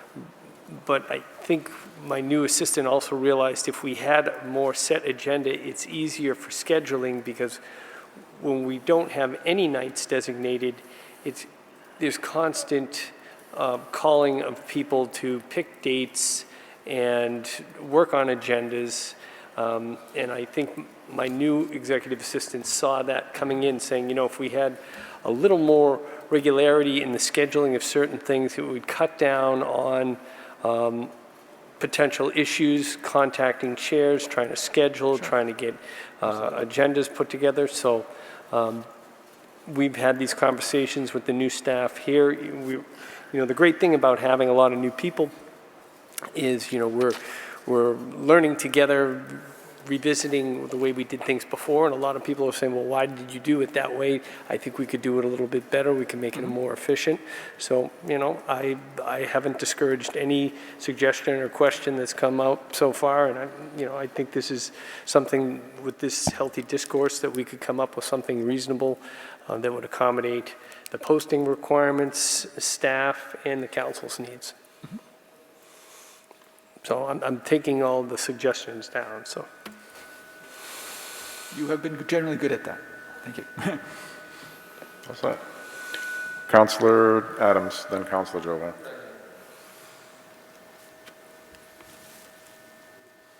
Go ahead. Thank you, Mr. Chair. I'd agree with Councilor Steves about the Thursdays. That's the whole purpose behind the Thursdays, is the fact they're here until later in the evening. I know that goes against Councilor Lazo's wishes, but I'm okay with that.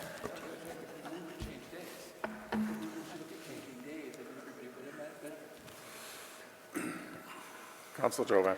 Yeah, through you, if the town manager would maybe survey the staff, I would surmise that the town hall's been open Thursday nights for a long time, and I think that goes back to the past, that Thursday night used to be a lot of late nights, banks were open late and all that, but I think environment, society has changed, a lot of things are doing online and all that, so I don't think it's going to affect the citizens if we change what night we're open late. And I think that was just a past practice because as a young kid, Council Lazo, Council Daniels, you may remember Southbridge was very busy on a Thursday night. Downtown was busy and a lot of people were in and out, but times have changed, so I don't think you would see that. So maybe perhaps survey that and come up with some standard because I think it makes everybody's life easier to say, okay, I know I have meetings on this night. And of course, we have to be flexible enough to say, hey, we really need to squeeze something in. we squeeze it in, but it's best practice that. And I think it's for other department heads too. They would know that, say the police chief knows, hey, PPP is on this week and I plan accordingly and I get everything in and everybody knows. So I think it's well worth establishing that for everybody. Thank you. Councilor Dow. So if we agree on that, still if it's any emergency meeting, we can set up different days. It's not like you set by this, you have to go by this, correct? Right. If something came up. So I'm not sure what's the big deal then. I mean, you can always schedule if you have to, something urgent or something you need to move forward before the town council, you can always schedule. Thank you. Councilor Osborne. Just a quick, it doesn't matter Monday, Tuesday, Wednesday. I just thought the beginning part of the week would have been easier. I agree. I'm hung up on the Thursday. And again, how the agendas work and how subcommittee works, I thought would give staff probably more time to get that agenda ready if we picked like a Wednesday, Thursday, or whatever one you want. But I'm game, Thursday just kind of a bump. Thanks. Councilor Dow. We change the day, you will come to the meeting, Councilor. I promise.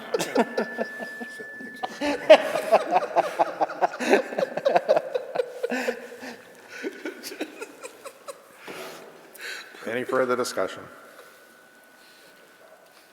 All right, I'll take it under advisement, and I'll speak with the town manager and with the executive assistant, and we'll come up with a more definitive plan that I'm sure will meet with your approval. Very good. Item number 21, Council's Forum. We'll start over here, Mr. Marchetti. Councilor Marchetti. Thank you, Mr. Chairman. Through you. First of all, I'd like to know what is going on with the cable TV contract, or it's been quite a while since we've heard anything about that. If you want to take it one at a time, it's okay with me. Or if you want me just to continue. So I could probably pull it up here if you gave me a second, but All right. the long and short of it is nothing has transpired, and we have, I can't get into specifics, obviously, because we're trying to negotiate, but we're not getting responses from Charter, and that's the bottom line. And our council has expressed its displeasure, and the next stop would really be to go to the state, the department, with some of those issues, but I'll leave it there. It's not for a lack of effort on our part, let's put it that way. All right. A couple weeks ago, I asked about the marijuana money. I haven't received an answer on that one yet. If we have, how much money we have in that account. And as a matter of fact, I wouldn't mind seeing all accounts at this point. I'd like to see all accounts that are sitting out there, all departments, every board, every committee, any DPW sidewalk money that we don't know about, any CDBG miscellaneous accounts. If you can provide me with a list of all the accounts that are out there, I would appreciate it, including the marijuana money. I did get a call from a constituent who was not aware that the town hall was closed on the holiday week, Christmas. I know that it should have been something, I suppose we'd all realize that Christmas Eve was on a Thursday and Christmas was on a Friday because of the falling on a Saturday. But they tried to pay a bill and they just came here and there wasn't even a sign on the door, so they had no idea. So the only thing I can suggest is that we just have a better communication on when the town is going to be closed, whether we post that on social media, on the door, on the town's website, wherever we can, so that they know. And finally, I know it's maybe a little earlier to start talking about roads again, but I would just like to say that there's a couple of roads that I really think we should consider this year when we start doing our road improvement. One is River Street. We decided not to do that one because of your best first policy. But I think West River Street, if we don't do something with that street, it's going to get even worse. And we have a major manufacturer on that street. So I would like to see something done with that. And then, of course, I think we are going to be talking about Ellis Road and Gulpwood Road this year. So just to get it, I know it's a little early, but I'd like us to start thinking about those streets at this time for the springtime. All right? Thank you. That's all I have. Thanks. Very good, thank you. Councilor Steves. Thank you, Mr. Chairman. I just had 2 quick points, although I would like to dovetail off of what Councilor Marchetti has pointed out. And maybe I think having driven Denison a few times, that seriously needs help too. So we want to consider that in our list for this coming year. Tomorrow, for those, in the past we've talked about solar siting a couple of times and trying to do, and I know Councilor Lazo and I and a couple of other people have brought up the idea of doing a moratorium of some sort. The state is actually looking at changing the general laws to specifically allow for commercial, governmental, and non-residential solar energy structures and systems to be reasonably regulated for purposes of protecting public health, safety, and welfare, preserving forested lands, agricultural lands, or wetlands, and/or ensuring compatibility with municipal zoning. And the public hearing for that is actually tomorrow starting at 11:30. It's in front of one of the subcommittees, one of the state legislature's subcommittees, which I'm drawing a blank on. But it starts tomorrow, it runs pretty much all afternoon, so I'm not sure exactly when this particular bill gets raised, if they do it that way. But you can throw your comments in, you can actually watch it on the state's website.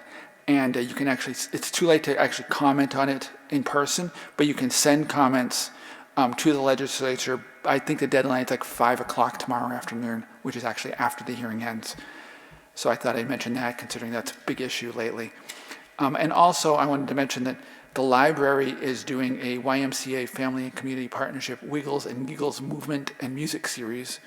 It's every Tuesday from 9:30 to 10:30 for the next 6 Tuesdays at the library in the children's room for kids ages 2 to 5 for, sing, moving, playing musical instruments, learning rhythms, listening to stories. So if you've got kids, it's going to be facilitated by music teacher Lane Hanlon. So if you're interested in that kind of stuff, it's there. And that's all I have. Very good, thank you. Councilor Lazo. I have nothing. Thank you. Very good, thank you. Councilor Dow. Nothing at that time, thank you. Very good, thank you. Councilor Jovan. Very good, thank you. Councilor Adams. Thank you, Mr. Chair. Through you, just one item for this evening. On Wednesday, I'll be speaking with the Woosocks Foundation. They want to be part of Southbridge as they move forward with their recruiting effort and reaching out to different areas. So I'll be speaking with them online on Wednesday. They set up the meeting with me on Veterans Day when I spoke over there. So I look forward to having a conversation to see what they can help out with our community. Thank you.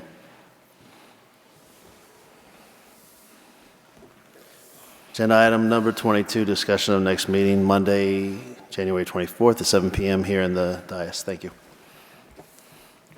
Very good. Item number 23, vote to enter into executive session pursuant to Mass General Law, Chapter 30A, Section 21A2, to discuss strategy with respect to negotiations with non-union personnel and/or to conduct contract negotiations with non-union personnel, town manager, and pursuant to Mass General Law, Chapter 30A, Section 21(3), to discuss strategy with respect to collective bargaining regarding all collective bargaining units, which if discussed in an open meeting may have a detrimental effect on the bargaining position of the public body.